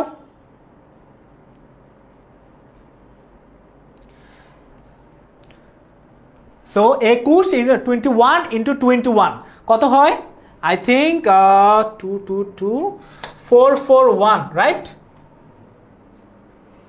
441, রাইট? সো 21কে যদি আমি 21 দিয়ে গুণ করি, তাহলে 21 কত? 21। 21 এর শেষের সংখ্যা কত? 1। শেষের সংখ্যা যদি 1 হয়, তার মানে তার এই যে দেখো বর্গ সংখ্যার শেষেও 1 হবে। দেখতে পাচ্ছি? বর্গ সংখ্যার শেষেও কত হবে? 1 হবে। বুঝতে পারছি? আমি ক্লাস নিচ্ছি, তোমাদের কেমনে রিপ্লাই দিব বলো? সো দেখো এই যে, তার মানে আমাদের একটা নিয়ম আছে, কোনো একটা সংখ্যার শেষের অঙ্ক, একদম শেষের স্থানীয় মান বা শেষের অঙ্ক যদি কি হয়? একদম 1 অথবা 9 হয়, 1 অথবা 9 হয়, তাহলে তার বর্গমূলের শেষে, তার মানে তার বর্গমূলের শেষে কত হবে? 1 হবে। বর্গমূলের শেষে 1 হবে। যেমন দেখো সংখ্যা যদি 1 হয়, তার বর্গ সংখ্যা 1, যদি 9 হয় তাহলে 9 × 9 81, তার মানে 9 আছে, এখানে 1 আছে, তারপর 11, এই যে 121, তারপর 19, 661। তো সবার শেষে 1 আছে না? দেখো তো সবার শেষে 1 আছে? 1 আছে। তারপরে সংখ্যা কি? 1 এবং 9, শেষের সংখ্যা যদি 1 এবং 9 হয়, আচ্ছা অনেকে হয়তো বা বুঝো নাই। আচ্ছা শোনো, আমরা একটু আরো সিম্পলি বুঝি, একটু সিম্পলি করে বুঝি। তোমরা যারা যারা বুঝো নাই, আমরা আর একবার সুন্দর করে দেখি। ধরো তুমি কার বর্গ সংখ্যা নির্ণয় করতে চাচ্ছ? ধরো তুমি এখন এমন একটা সংখ্যার বর্গ নির্ণয় করতে চাচ্ছ যে যে কোনো একটা সংখ্যা তুমি বর্গ নির্ণয় করতে চাচ্ছ। ধরো তোমাকে কেউ একটা দিল যে 7-এর বর্গ নির্ণয় করো, 7-এর বর্গ নির্ণয় করো। কিভাবে নির্ণয় করবা? এই তোমার সংখ্যা কত? 7। সংখ্যা কত? 7। এখন 7-এর তুমি বর্গ নির্ণয় করবা, কিভাবে নির্ণয় করবা? 7 স্কয়ার, 7 × 7 কত হয়? 7 × 7 কত হয়? 49, রাইট? 7 × 7 49। তার মানে আমি কোন সংখ্যার বর্গ নির্ণয় করলাম? 7-এর, এবং বর্গ সংখ্যা কত? 49। 49, এটাই তো সিম্পল, এতটুকু তো জানি বর্গ সংখ্যা কিভাবে নির্ণয় করতে হয়। এখন দেখো, মনে করো তোমাকে আমাকে এমন একটা সংখ্যা নির্ণয় করতে বললো যে তোমার একদম সবার শেষে একটা সংখ্যা আছে, মনে করো তোমার 119 এইটার বর্গ সংখ্যা নির্ণয় করতে বললো। এইটার বর্গ সংখ্যা তোমাকে নির্ণয় করতে বললো। এটা অনেক বড় না? অনেক বড়। বা তোমাকে কি করলো, তোমার হচ্ছে যে শুধু 19-এর বর্গ সংখ্যা নির্ণয় করতে দিল, আর একটা হচ্ছে যে 11-র বর্গ সংখ্যা নির্ণয় করতে বললো। সো এখানে 3টা সংখ্যা তোমাকে নির্ণয় করতে বললো। এখন তোমার একটা ছোট্ট একটা নিয়ম মনে রাখতে হবে যে তোমার যে কোনো সংখ্যা যদি তোমাকে বর্গ নির্ণয় করতে দেয়, ওই সংখ্যাটাকে দেখবা সংখ্যাটা কত, 119। শেষের সংখ্যাটা ফলো করবা, একদম শেষের সংখ্যাটাকে বলা হয় স্থানীয় একক। তার মানে শেষের সংখ্যাটা, এখানে শেষের সংখ্যা কত, 9, এখানে শেষের সংখ্যা কত, 9, এখানে শেষের সংখ্যা কত, 1। সো কোনো সংখ্যার শেষে যদি 9 অথবা 1 থাকে, একদম শেষে, সেটা হোক হাজার অথবা কোটি যাই হোক না কেন, শেষে যদি 9 অথবা 1 থাকে, 9 অথবা 1 থাকে, তাহলে তার বর্গ সংখ্যার শেষেও 1 থাকবে, তার বর্গ সংখ্যার শেষেও 1 থাকবে। এটাই হচ্ছে যে একটা নিয়ম, তার বর্গ সংখ্যার শেষেও 1 থাকবে। যদি না থাকে তার মানে তোমার অঙ্ক কোথাও ভুল হয়েছে। এটা আমাদের বোঝার জন্য, ঠিক আছে, আমাদের নিজেদের বোঝার জন্য। হ্যাঁ, সো দেখো, এখন দেখো আমরা কি করব, সাপোজ একটা সংখ্যাকে আমরা করতে পারি 19 × 19, তার মানে শেষে কত আছে আমাদের 9, তার মানে অলরেডি আমরা বলতে পারবো আমাদের শেষে 1 হবে। বাকি সংখ্যাটা এখন তুমি গুণ করে নাও, শেষে 100% 1 হবে। কারণ এখানে হচ্ছে কোনো সংখ্যা যদি একদম তোমার হচ্ছে যে 1 অথবা 9 যদি শেষে থাকে, তাহলে কি হবে সেটা, তাহলে সেটা শেষে অবশ্যই 1 হবে। সো আমরা দেখো এখানে কত আছে, 19 × 19, 19 × 19। এখন যাই আসুক না কেন, 19 × 19-এর গুণ করে যাই আসুক না কেন, এখানে শেষে একটা 1 থাকবে। 19 × 19 গুণ করলে কত হয়, 19 × 19 গুণ করলে কত হয় একটু দেখো, 19-কে 19 দিয়ে গুণ করলে কত হয় বলো তো, 361, রাইট।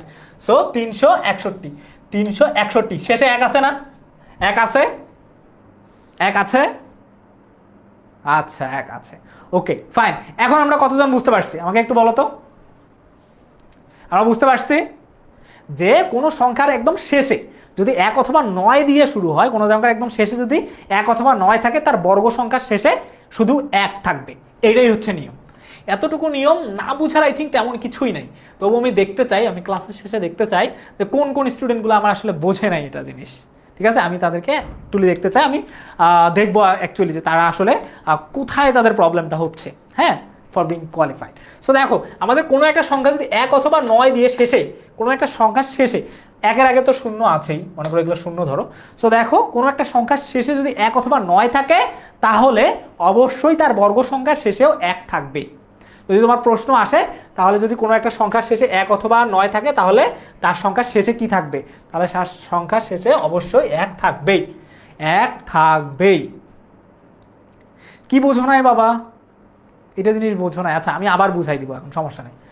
সো দেখো, এটা হচ্ছে যে একটা ধর্ম। তারপরে আর একটা ধর্ম যায় যে কোনো সংখ্যার একক স্থানীয় অঙ্ক বা শেষে যদি 3 অথবা 7 থাকে, দুইটাই একক, দুইটাই অনেকটা একই, 3 অথবা 7 থাকে, কোনো সংখ্যার শেষে যদি 3 অথবা 7 থাকে, ঠিক আছে, তাহলে এর বর্গ সংখ্যার একক স্থানে, তার মানে তার বর্গ সংখ্যার শেষে কত থাকবে, 9 থাকবে। তার বর্গ সংখ্যার শেষে কত থাকবে, 9 থাকবে। ধরো আমার 3, যদি আমি 3-কে 2 বার গুণ করি কত হয়, 9। দেখো, তার মানে কোনো একটা অঙ্ক যদি 3 অথবা 7 দিয়ে শুরু হয়, ধরো এখন আমি 7 দিয়ে গুণ করব, 7 × 7 কত হয়, 7 × 7 আমাদের কত আসতেছে, 49। 49, শেষে 9 আছে কিনা, শেষে এই যে 9টা করে আছে কিনা বলো তো, শেষে 9 কি আছে, শেষে 9 আছে, আই থিঙ্ক আছে, ওকে। সো এই যে শেষে 9টা করে অবশ্যই থাকবে, কারণ কোনো সংখ্যা যদি শেষে 3 অথবা 7 দিয়ে শুরু হয়, কোনো সংখ্যার শেষে 3 অথবা 7 দিয়ে যদি শুরু হয়, তাহলে আমাদের কোনো সংখ্যার শেষে যদি 3 অথবা 7 থাকে, তাহলে আমরা বুঝবো তার বর্গ সংখ্যার শেষে 9 থাকবে, তার বর্গ সংখ্যার শেষে কত থাকবে, 9 থাকবে। বুঝতে পারছি? হ্যাঁ, বুঝতে পারি নাই, আহা একটু কনফিউজ হয়ে যাচ্ছে, রাইট। সো দেখো, একটা সাধারণ একটা সংখ্যা ধরে নাও, 113 ধরে নিলাম, 113 সংখ্যাটার শেষে কত আছে বলো তো। ধরো তোমাকে পরীক্ষায় আসছে যে এই সংখ্যাটার বর্গ নির্ণয় করো, সো তোমার সংখ্যাটা আগে দেখবা কত, 3। তার মানে তোমার একটা জিনিস মনে থাকবে, যদি 3 অথবা 7 থাকে, 3 অথবা 7 থাকে, তাহলে তার বর্গমূলের শেষের অঙ্ক অবশ্যই 9 থাকবে। তার আগে কি থাকে থাক, এই দুটাকে আমরা যখন গুণ করবো তখন তো পাবোই, শেষে অবশ্যই 9 থাকবেই, শেষে অবশ্যই 9 থাকবে। এটা হচ্ছে যে আরেকটা ধর্ম, এটা আরেকটা ধর্ম, বুঝতে পারছি? ওকে, হ্যাঁ এটা অনেক বেশি ইজি বাবা, এটা অনেক অনেক অনেক বেশি ইজি। এখন ধরো এখন 3 অথবা 9 আছে, রাইট? এখন 3 অথবা যদি 7 থাকে তাহলে অবশ্যই 9 হবে। এখন যদি আমি 17কে দেখি যে আমার 17-র বর্গমূল কত, so 17 square, 17 into 17, so 17 into 17 কত আসে বলো তো? শেষে অবশ্যই একটা 9 থাকবে। তারপরে কি আছে? তারপরে দেখো, তারপরে কি থাকবে? 17 ইন্টু 17, 17-র যদি আমি বর্গমূল করি শেষের সংখ্যা 3 অথবা 7, 7 আছে, তার মানে বর্গমূলের শেষের সংখ্যাটা 9 হবে, একদম শেষের যে সংখ্যাটা আছে সেটাও 9 হবে। তাহলে 17 ইন্টু 17 কত হয়? 17 ইন্টু 17 কত হয়? তো 17 ইন্টু 17 289, রাইট? তার মানে শেষে 9 আছে। 17 ইন্টু 17 শেষে 9 আছে, 289 শেষে 9 আছে। তার মানে কোনো একটা সংখ্যার শেষে, কোনো একটা সংখ্যার সাথে শেষে যদি 3 অথবা 7 থাকে, 3 অথবা 7 থাকে, তাহলে তার বর্গ সংখ্যার শেষেও 9 থাকবে, তার বর্গ সংখ্যার শেষে 9 থাকবে। তার মানে 0 এবং যদি 1 থাকে, সরি 1 এবং 9 যদি থাকে শেষে, তাহলে কি থাকবে? তাহলে থাকবে 1, শেষে 1 থাকবে। আর যদি 3 অথবা 7 থাকে তাহলে তার শেষে কি থাকবে? তার শেষে অবশ্যই 9 থাকবে। ঠিক আছে? Clear? Clear guys? I think clear. Okay, so আর একটা ধর্ম, সেম টাইপের ধর্ম, একদম ধর্মগুলো খুবই বেশি ইজি, মনে রাখতেই হবে তোমাদেরকে এটা, ঠিক আছে? সেটা হচ্ছে যে কোনো সংখ্যার একক স্থানীয় অঙ্ক যদি 6 অথবা 4 থাকে, তার মানে শেষে যদি 6 অথবা 4 থাকে, তার বর্গ সংখ্যার একক স্থানে 6 থাকবে। ঠিক আছে? যেমন মনে করো 4 ইন্টু 4, আমি যদি 4-কে বর্গ করি তাহলে কত আসতেছে? 4 4 16, শেষে কত থাকবে? 6 থাকবে। শেষে কত থাকবে? 6 থাকবে। ঠিক আছে? This logic is actually amazing. Okay, দেখো আমাদের হচ্ছে যে 6 এবং কোনো সংখ্যার স্থানীয় একক 4 অথবা 6 হলে, বা শেষের অঙ্ক যদি 4 অথবা 6 হয়, এখন যদি আমি বলি যে আমার হচ্ছে যে 14-র বর্গমূল করো, তাহলে 14-র বর্গমূল করো, তাহলে আমাকে কি করতে হবে? 14-র বর্গ করো, 14 ইন্টু 14, তাহলে আমি বলতে পারবো শেষে অবশ্যই আমার 6 থাকবে, শেষে অবশ্যই আমার 6 থাকবে। উত্তর যতই হোক না কেন, শেষে আমার 6 থাকবে। Got it? আমাদের কোনো সংখ্যার একক স্থানে বা শেষে যদি 4 অথবা 6 হয়, শেষে যদি 4 অথবা 6 হয়, তাহলে বর্গ সংখ্যার শেষে অবশ্যই কত থাকবে? বর্গ সংখ্যার শেষে অবশ্যই 6 থাকবে। ঠিক আছে? সো 14 ইন্টু 14 আই থিঙ্ক 196 বা 74 এরকম কিছু। সো লাস্টে অবশ্যই 6 আছে, রাইট? লাস্টে অবশ্যই 6 আছে। বুঝতে পারছি? আমরা কি বুঝতে পারছি? হ্যাঁ, আমরা কতজন বুঝতে পারছি? একটু হাত উঠাও তো, একটু হাত উঠাও তো দেখি আমরা কারা কারা বুঝতে পারছি। একটু হাত উঠাও, আমি চাই তোমরা সবাই একটু হাত উঠাও যারা যারা আমরা বুঝতে পারছি, আর যারা যারা বুঝতে পারি নাই তারাও একটু আমাকে বলে দাও ভাইয়া বুঝতে পারি নাই, ভাইয়া ইজ অলওয়েজ ইন দেয়ার।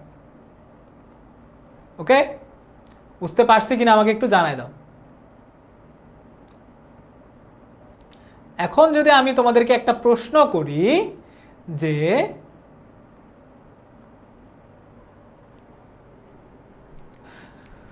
ওকে, আমি দেখতে পাচ্ছি আমার অনেকজন বুঝতে পারছে, বুঝতে পারলে তাহলে অনেক ভালো। Okay, so that's means very good. হ্যাঁ অবশ্যই ক্লাসের শেষে রেকর্ড থাকবেই, কোনো সমস্যা নেই। এখন চলো আমরা পরবর্তী ধর্মের কাছে যাই। সো আমরা অলরেডি ধর্মগুলো আরেকবার একটু দেখার ট্রাই করি যে ধর্মগুলো আমাদেরকে কি কি বলতেছে।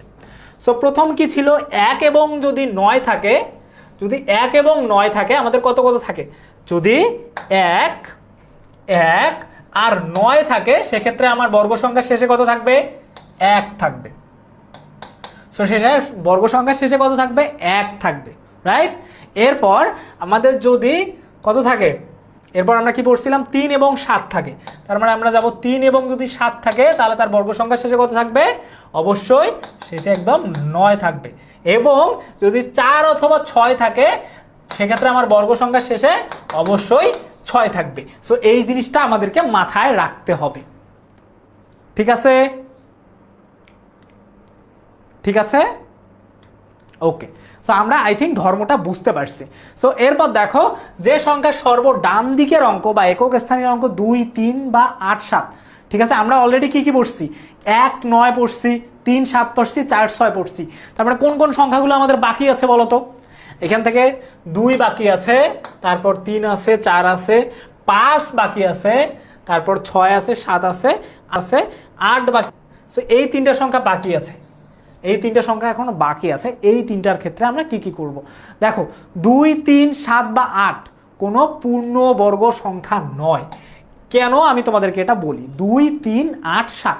তো দেখো তুমি কখনো দুইটা সংখ্যাকে গুণ করে, দুইটা সংখ্যাকে পূর্ণ সংখ্যাকে গুণ করে কখনো 2 মিলাইতে পারবা? দুইটা পূর্ণ সংখ্যাকে গুণ করে কখনো 2 মিলাইতে পারবা? সাপোজ আমি যদি বলি যে 2 × 1 × 1 2 হয়, হলো না। তারপর 2 × 2 অবশ্যই 2 হয়, হবে না, এসব হবে না। 1 × 1 × 1, 2 × 2 4। তার মানে আমাদের 2, ঠিক আছে, কোনো সংখ্যা শেষে বা হচ্ছে যে কোনো সংখ্যা যদি 2, 3, 7, 8 এই সংখ্যাগুলোকে কোনোভাবেই পূর্ণবর্গ ধরা হয় না। কেন ধরা হয় না আমি তোমাদেরকে বলতেছি। মনে করো আমাদের 2 আছে, আমার কাছে 2 আছে, এখন 2টাকে আমি কোনোভাবে মিলাইতে পারবো? কোনো দুইটা সংখ্যাকে গুণ করে আমি 2 মিলাইতে পারবো? পারবো না। তারপর 3 মিলাইতে পারবো? পারবো না। কিন্তু 4 মিলাইতে পারবো। কাকে? 2 × 2 গুলাইতে গুণ করে আমরা 4 মিলাইতে পারবো, রাইট? তারপরে দেখো, তারপরে 5 এবং হচ্ছে যে 5ও আমরা মিলাইতে পারবো না। তারপরে 7 আর 8 এই সংখ্যা, দুইটা সংখ্যাকে গুণ করে কখনো এই সংখ্যাগুলোকে করা যায় না। এর কারণে সেগুলোকে বলা হয় এগুলো পূর্ণবর্গ সংখ্যা না। শেষে যদি 2, 7, 3, 8 থাকে, কোনো সংখ্যার শেষে যদি 2, 7, 3, 8 থাকে, তার মানে বুঝবা যে এই সংখ্যাগুলোকে পূর্ণবর্গ করা সম্ভব না। ঠিক আছে, কোনো সংখ্যার শেষে জাস্ট এতটুকু মনে রাখবা, তোমাদের এত কঠিন করে কোনো কিছু মনে রাখার দরকার নাই। কোনো সংখ্যার শেষে যদি 2, কোনো সংখ্যার শেষে যদি কত 2, 7, হ্যাঁ, তারপরে 3, 8, কোনো সংখ্যার শেষে যদি 2, 7, 3, 8 থাকে, তার মানে বুঝবা এই সংখ্যাটা পূর্ণবর্গ সংখ্যা না। এই সংখ্যাটা পূর্ণবর্গ সংখ্যা না। বুঝতে পারছি? হ্যাঁ, এরপর দেখো যে কোনো সংখ্যার বিজোড় সংখ্যা যদি শূন্য থাকে, বিজোড় শূন্য থাকে, কোনো সংখ্যার শেষে যদি বিজোড় শূন্য থাকে, তাহলে সেক্ষেত্রেও আমরা কি করতে পারবো না, ওই সংখ্যার পূর্ণবর্গ নির্ণয় করতে পারবো না। আমি তোমাদেরকে 8টা বাজেই ছেড়ে দিব, সমস্যা নেই। সো কোনো সংখ্যার শেষে যদি পূর্ণবর্গ সংখ্যা থাকে, পূর্ণ জোড় সংখ্যা থাকে, তা বিজোড় সংখ্যা থাকে, পূর্ণ বিজোড় সংখ্যা থাকে, যেমন ধরো 10।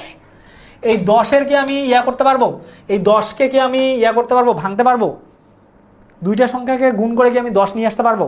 দুইটা একই সংখ্যাকে গুণ করে 10 নিয়ে আসতে পারবো? পারবো না। ঠিক আছে, তো আমরা কি করতে পারবো? আবার 100কে করতে পারবো। 100কে কি, 100 শেষে ডাবল শূন্য আছে, জোড় শূন্য আছে। যদি জোড় শূন্য থাকে, তাহলে আমি তাকে কি করতে পারবো?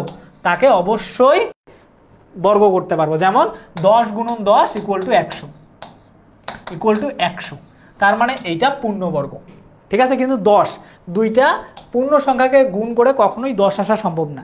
তার মানে আমাদের এই নিয়মটাও খুব সিম্পল, যে হচ্ছে যে কোনো সংখ্যার শেষে যদি বেজোড় শূন্য সংখ্যা থাকে, বেজোড় শূন্য সংখ্যা 1টা 2 1টা 3টা 5টা 7টা এতগুলো সংখ্যা যদি থাকে, তাহলে আমরা বলবো ওই সংখ্যা পূর্ণবর্গ সংখ্যা নয়। বুঝতে পারছে? এটা হচ্ছে যে আমাদের বর্গ সংখ্যার ধর্ম। এখন চলো মৌলিক গুণনীয়কের সাহায্যে বর্গমূল নির্ণয়। ঠিক আছে, আমরা বর্গমূল অ্যাকচুয়ালি কিভাবে নির্ণয় করব? সো বর্গমূল নির্ণয় করার জন্য আমাদের কিছু নিয়ম আছে। চলো আমরা একটু নিয়মগুলো দেখি। নিয়মগুলো আসলে কি, বর্গমূল আমরা কিভাবে নির্ণয় করব। ওকে, সো দেখো ধাপ নাম্বার 1, প্রথম ধাপে প্রদত্ত সংখ্যাটি গুণনে। আমি ধাপে যাইতে চাই না, আমি চাই যে তোমরা ধাপগুলো তোমাদের মাস্টার বুকে আছে, যারা মাস্টার বুক পাও নাই তারা পেয়ে যাবা। ধাপগুলো এক্চুয়ালি অনেক সুন্দরভাবে তোমাদেরকে এখানে লেখে দেওয়া থাকবে, কোনো প্যারা নাই। ওকে, কিন্তু আমি আরেকটা জিনিস চাই যে আমি তোমাদেরকে দেখাই যে কিভাবে এই যে প্রতি জোড়া একই গুণককে একসাথে পাশাপাশি লিখতে হবে, এত কিছু তোমাদেরকে জাস্ট পড়লে হবে পড়াশোনার সময়, কিন্তু আমি চাচ্ছি যে তোমাদেরকে আরো ভালো করে এটা বুঝাই দেয় একদম লিখে। যেমন ধরো এখানে বলতেছে 36-এর মৌলিক গুণনীয়কের সাহায্যে বর্গমূল নির্ণয় করো। সো বর্গমূল অ্যাকচুয়ালি কিভাবে নির্ণয় করব, এইটা হচ্ছে যে আমাদের ফার্স্ট ওয়ার্ক। সো দেখো এটা শেষের সংখ্যা কত? শেষের সংখ্যা কত বলো তো? শেষের সংখ্যা কত? 6। শেষের সংখ্যা 6, তার মানে আমাদের বর্গে অবশ্যই কি থাকবে? 4 থাকবে। দেখো আমরা কিন্তু পড়ছিলাম, এই যে দেখো যে 4 অথবা যদি বর্গ সংখ্যা শেষে যদি 6 হয় তাহলে আমার বর্গমূলে 4 অথবা 6 থাকবে। ঠিক আছে, তো একদম ইজিলি দেখো এখানে যদি আমার শেষের সংখ্যা কত আছে? 6, তার মানে আমাদের 4 অথবা 6 থাকতে পারে। এটাকে কিভাবে করব? এটাকে বেসিক্যালি আমরা কিভাবে করব, কিভাবে বর্গমূল নির্ণয় করব? মাস্টার বুক তোমাদের বাসায় পৌঁছে যাবে বাবা, এটা নিয়ে টেনশন করার কোনো কিছু দরকার নেই। 2-1 দিনের মধ্যে পৌঁছে যাবে। তোমরা বাসায় বসে আরাম করো, চা কফি খাও, chill, have a cup of coffee. So তোমাদেরকে কিছু দিনের মধ্যেই বা 2 থেকে 3 দিন লাগতে পারে সর্বোচ্চ, অনেকের কাছে পৌঁছায়ও গেছে। ওকে, সো দেখো ফর সাম রিজন আমার এখানে কুইজ যাচ্ছে না। আই থিঙ্ক কোথাও একটু টেকনিক্যাল সমস্যা হচ্ছে। হ্যাঁ, এই কারণে কুইজগুলো যাচ্ছে না। I am very sorry for that. কোনো একটা টেকনিক্যাল সমস্যার কারণে যাচ্ছে না। আমি অ্যাকচুয়ালি কুইজ তোমাদের জন্য তৈরি করে রাখছি, কিন্তু কুইজ অ্যাকচুয়ালি যাচ্ছে না for some reason. So as soon as possible ঠিক হয়ে যাবে আই থিঙ্ক। সো এখন 36 এর মৌলিক গুণনীয়কের সাহায্যে বর্গমূল নির্ণয় করো। সো চলো এটাকে দেখি আমরা কিভাবে বর্গমূলটা নির্ণয় করব। সো বর্গমূল নির্ণয় করার প্রথম ধাপ, শেষের অক্ষর কত? 6। 6 কি জোড় না বিজোড় বলো তো? 6 জোড় না বিজোড়? 6 হচ্ছে জোড় সংখ্যা।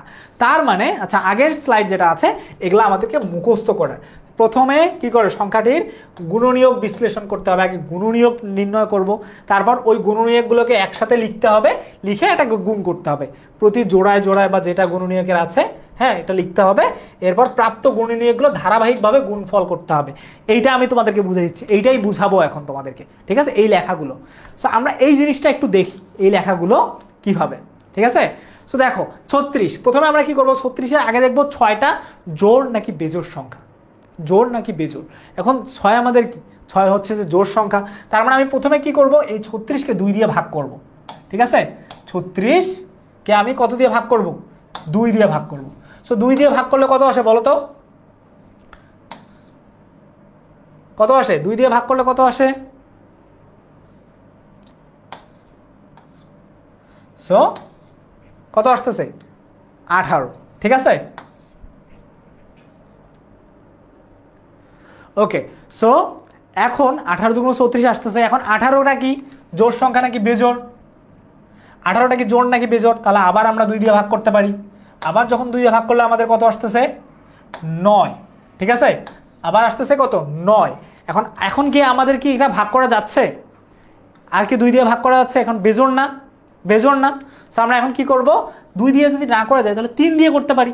তো 2 দিয়ে না হয় আমরা 3 দিয়ে দেখব। তার মানে আমাদের কত আসতেছে? 3 আসতেছে, রাইট? তার মানে আমাদের শেষে আসতেছে আবার 3। 3 দিয়ে ভাগ করলে আমাদের আসতেছে 3। 3 দিয়ে ভাগ করলে আসতেছে কত? 3। এখন আমি কি করব? এই 3কে আবার কি দিয়ে ভাগ করা যায়? 2 দিয়ে তো ভাগ করা যায় না। তার মানে কত দিয়ে ভাগ করতে হবে? সেটা হচ্ছে যে 3 দিয়ে। 3কে 3 দিয়ে ভাগ করা যায়। 3কে যদি 3 দিয়ে ভাগ করা যায় তাহলে 1। সো 1কে আমি যেটা সংখ্যা দিয়ে ভাগ করি না কেন ওই একই আসবে। ঠিক আছে, তার মানে আমার কোন কোন গুণনীয়কগুলো বের হইলো? এই যে গুণনীয়কগুলো বের হইলো। গুণনীয়কগুলো কি কি বের হইছে? 2 2 3 3। সো আমরা এগুলোকে পাশে লিখে দিই। 2, হ্যাঁ 2 3 3। এখন আমি কি করব? এই 2 2 আর 3 3 যে দুটাকে আছে এই সংখ্যাগুলোকে আমি কি করে দিব? জোড়ায় জোড়ায় গুণ করে দিব। সো 2 × 2 কত হয়? সো 2 × 2 এই দুইটাকে গুণ করে দিব, আর এই 3 × 3। সো জোড়ায় জোড়ায় করব। এই দিক থেকে জোড়া নিব, এই দিক থেকে জোড়া নিব। যদি শেষে দেখো যে একটা কোনো জোড়া মিলতেছে না, সেক্ষেত্রে আমরা কি করব? সাথে একটা 1 দিয়ে গুণ করে দিব। ওকে, সো দেখো এখানে 4টা বের হইছে, 4টা বের হইছে, রাইট? আমাদের 4টা সংখ্যা বের হইছে। 4টা সংখ্যা যখন বের হইছে, সো তখন এই যে এই দুইটাকে জোড়া করলাম, এই দুইটাকে জোড়া করলাম, তো এই দুইটাকে গুণ করব, এই দুইটাকে গুণ করব। সো এই দুইটাকে গুণ করলে আসতেছে 4, এই দুইটাকে গুণ করলে আসতেছে 9। তার মানে এখন এই দুইটার গুণফলকে আর এই দুইটার গুণফলকে গুণ করে দিব। তো 4 লং 36। দেখো তো বের হইছে, বের হইছে, বের হইছে, বের হইছে। সো এটা আমরা এতটুকু জিনিস কতজন বুঝতে পারছি বলো তো? আচ্ছা আচ্ছা, অনেকে হয়তো বুঝো নাই। সো এই জিনিসটা দেখায় আমি তোমাদেরকে ছুটি দিয়ে দিব। দেখো এটা কিভাবে আসছে। সো এটার সমাধানটা দেখো, আমি যেভাবে লিখে দিলাম সেটাই একটা সমাধান। আরও একটা সমাধান আছে, দেখো এই যে দেখো প্রথমে কি করতে হবে, এই যে গুণনীয়কের মাধ্যমে বিশ্লেষণ করে পাই। গুণনীয়কের মাধ্যমে এই যে 2 2 আর 3 3 কেমনে পাইছে এটা তো দেখার বিষয়, তাই না? কেমনে পাইছে, আমরা প্রথমে 36 নিব, 36কে আমরা ভাগে বসাই দিব। প্রথমে 2 দিয়ে, আগে যদি দেখো যে 2 দিয়ে ভাগ যায় তাহলে আগে 2 দিয়ে ভাগ দিবা, যদি না যায় তাহলে 3 দিয়ে ভাগ দিবা। সো আমরা 2 দিয়ে ভাগ দিব, তো তার মানে আমাদের কত আসে 18। আবার 18কে 2 দিয়ে ভাগ করা যায়, তার মানে আসতেছে 9। এখন 9কে আমরা 3 দিয়ে ভাগ দিব, তার মানে আসতেছে 3। এখন আমরা কত দিয়ে ভাগ দিব, যদি 3 দিয়ে ভাগ দেই তাহলে আসতেছে 1। ওই 1-এর কোনো মূল্য নাই, 1 বাদ, তার মানে 2 2 আর 3 3, এই যে 2টা পাইছি, এই যে 4টা সংখ্যা পাইছি। এই 4টা সংখ্যাকে একবার একসাথে গুণ করে দিলেও হয়, বা এই যে 2টা গুণ আছে আর এই 2টা জোর করে নিব, যে এটা একটা জোর আর এটা একটা জোর। আর যদি দেখো যে মনে করো এরকম আসছে 3 × 3 × 3, তখন কিভাবে নিব, এই 2টাকে একটা জোর করব আর এই 3-এর সাথে 1 জোর করব, ঠিক আছে? এইভাবে নিব। সো দেখো এটা নেওয়ার পর আমরা যখন এই 2টাকে গুণ করব আর এই 2টাকে গুণ করে যে অ্যান্সারটা পাবো সেটাই হবে তোমাদের হচ্ছে যে এই 36-এর বর্গমূল। ওকে, বুঝতে পারছি? সো এই 36টাকে আমরা কি করব, এই যে 2টা 2-এর থেকে 2 নিব আর একটা 2-এর থেকে 3 নিব। তো এই যে মনে করো জোড়া আছে, জোড়াগুলোর থেকে একটা বাদ দিব, এখান থেকে একটা বাদ দিব। সো বাদ দিলে 2 আর 3 থাকবে, এই 2 আর 3-এর বর্গ হচ্ছে যে 2 আর 3কে গুণ করে দিব, বর্গ হচ্ছে 6। দ্যাটস হচ্ছে যে এটাই হচ্ছে যে আমাদের বর্গমূল, ঠিক আছে? সো আমরা আবার একটু দেখে নেই এটাকে কিভাবে অ্যাকচুয়ালি করছে। দেখো এইখানে এই যে 2 আর 3 গুলো আমরা এই যে গুণফলগুলো পাইছি, এই গুণফলগুলো পাইছে না, এই যে গুণফলগুলো পাইছি, তো এই যে 2টা গুণ, এই যে 2 × 2 আর 3 × 3, এই জায়গার থেকে 2টা 2-এর থেকে একটা 2কে আমরা বাদ দিব, জোড়া করছি তো। সো এই জোড়ার থেকে আর এই জোড়ার থেকে আমরা 2টা 2-এর জায়গায় একটা 2 নিব, আর এখানে 3টা 3-এর জায়গায় একটা 3 নিব। সো নেওয়ার পর যখন আমরা ইকুয়াল দিব তখন আমাদের 6 অ্যান্সার চলে আসবে। তার মানে 36-এর বর্গমূল 6। দ্যাটস ইজি, বুঝতে পারছি? আমি তোমাদের জন্য অনেকগুলা হচ্ছে যে সেট করে রাখছিলাম। এখন তোমরা আসলে আমাকে অ্যান্সার দিবা যে 169 এর বর্গমূল নির্ণয় করো। 169 এর বর্গমূল নির্ণয় করো। তোমাদের এরকম কিছু কাজ দিতে চাচ্ছি, বাট আজকে হয়তোবা আমাদের একটু, আমরা সিস্টেমটা তো বুঝছি, ঠিক আছে? আমরা সিস্টেমটা তো বুঝছি যে কিভাবে হচ্ছে যে আমাদের কাজ অ্যাকচুয়ালি হচ্ছে। সো আমরা প্রথমেই যেহেতু শেষে 9 আছে, তার মানে আমরা 3 দিয়ে ভাগ করতে পারি। সো আমরা 3 দিয়ে ভাগ করলে 13 × 13 দিয়ে ভাগ করতে পারি। 13 × 13 কত হচ্ছে, 169। সো আমরা ডাইরেক্ট বলতে পারি 3টা 13 থেকে 2টা 13 থেকে 13 × 13 এরকম আসে না, 13 আর 13 2টা 13 আসে না। সো 2টা 13 থেকে ডাইরেক্ট আমরা একটা 13 নিতে পারি, জোর। তো আমরা একটা 13 নিব। সো 13 এর বর্গমূল হচ্ছে এত, একদম সো সিম্পল। ওকে, সো এরপর তোমাদের জন্য হচ্ছে যে অনেক কয়েকটা আছে এখানে, আমি তোমাদেরকে একটা বাড়ির কাজ দিয়ে দিই, ঠিক আছে? অনেকগুলো এমসিকিউ আমি তোমাদের জন্য রেডি করে রাখছিলাম, বাট ফর সাম রিজন তোমাদের এখানে যাচ্ছে না, এমসিকিউগুলো অ্যাকচুয়ালি যাচ্ছে না, এই কারণে I am very sorry about that. So এইখানে দেখো তোমাদের জন্য একটা হোমওয়ার্ক আছে। সো হোমওয়ার্কটা কিভাবে জমা দিবা, তোমাদের অ্যাপে তোমাদের হচ্ছে যে একটা হোমওয়ার্ক সেকশন আছে, অ্যাপে হোমওয়ার্ক সেকশন আছে। ওই অ্যাপের হোমওয়ার্ক সেকশনে গিয়ে তুমি এই যে অঙ্কটা আছে, এই অঙ্কটা, তোমার যে হোমওয়ার্কটা আছে, এই হোমওয়ার্কটা তুমি করবা। সো হোমওয়ার্কটি ইজ ভেরি ইম্পর্টেন্ট, তোমাদেরকে হোমওয়ার্ক করতে হবে।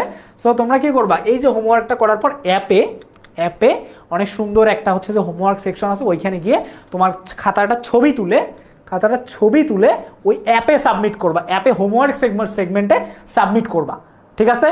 অ্যাপে হোমওয়ার্ক সেগমেন্টে সাবমিট করবা। যদি তুমি সাবমিট করতে না পারো তাহলে 16910-তে কল দিও, ওরা তোমাকে বুঝাই দিবে যে কিভাবে হোমওয়ার্ক জমা দিব। আর কোথায় জমা দিবা, অ্যাপে যাবা, অ্যাপে গিয়ে হোমওয়ার্ক একটা অপশন থাকবে, ওই হোমওয়ার্ক যে অপশনটা আছে ওইখানে ক্লিক করলেই তোমার হোমওয়ার্ক চলে আসবে, এবং যে হোমওয়ার্কটা আছে ওইখানে তুমি কি করবা, ছবি উঠাই ওইখানে ফাইলটা আপলোড করে দিবা, ঠিক আছে? এটাই হচ্ছে তোমাদের হোমওয়ার্কের কাজ। আর দেখো আর কিছু অংশ আছে যেগুলো তোমরা অলরেডি জানো, আমাদের ক্লাসে কি কি করা যাবে। ক্লাস ডিসকাশন বক্সে উল্টাপাল্টা কোনো কথা বলা যাবে না। তারপরে হচ্ছে যে আচ্ছা দেয়া নাই তোর দেয়া হয়ে যাবে, ক্লাসের পর হয়তোবা দেয়া হয়ে যাবে, ঠিক আছে? ক্লাসের পর হয়তোবা দেয়া হয়ে যাবে, একটু কুল থাকো বাবা। আর যদি আজকে নাও দেওয়া হয়, আমি তোমাদেরকে ফেসবুকে হোমওয়ার্ক দিয়ে দিব।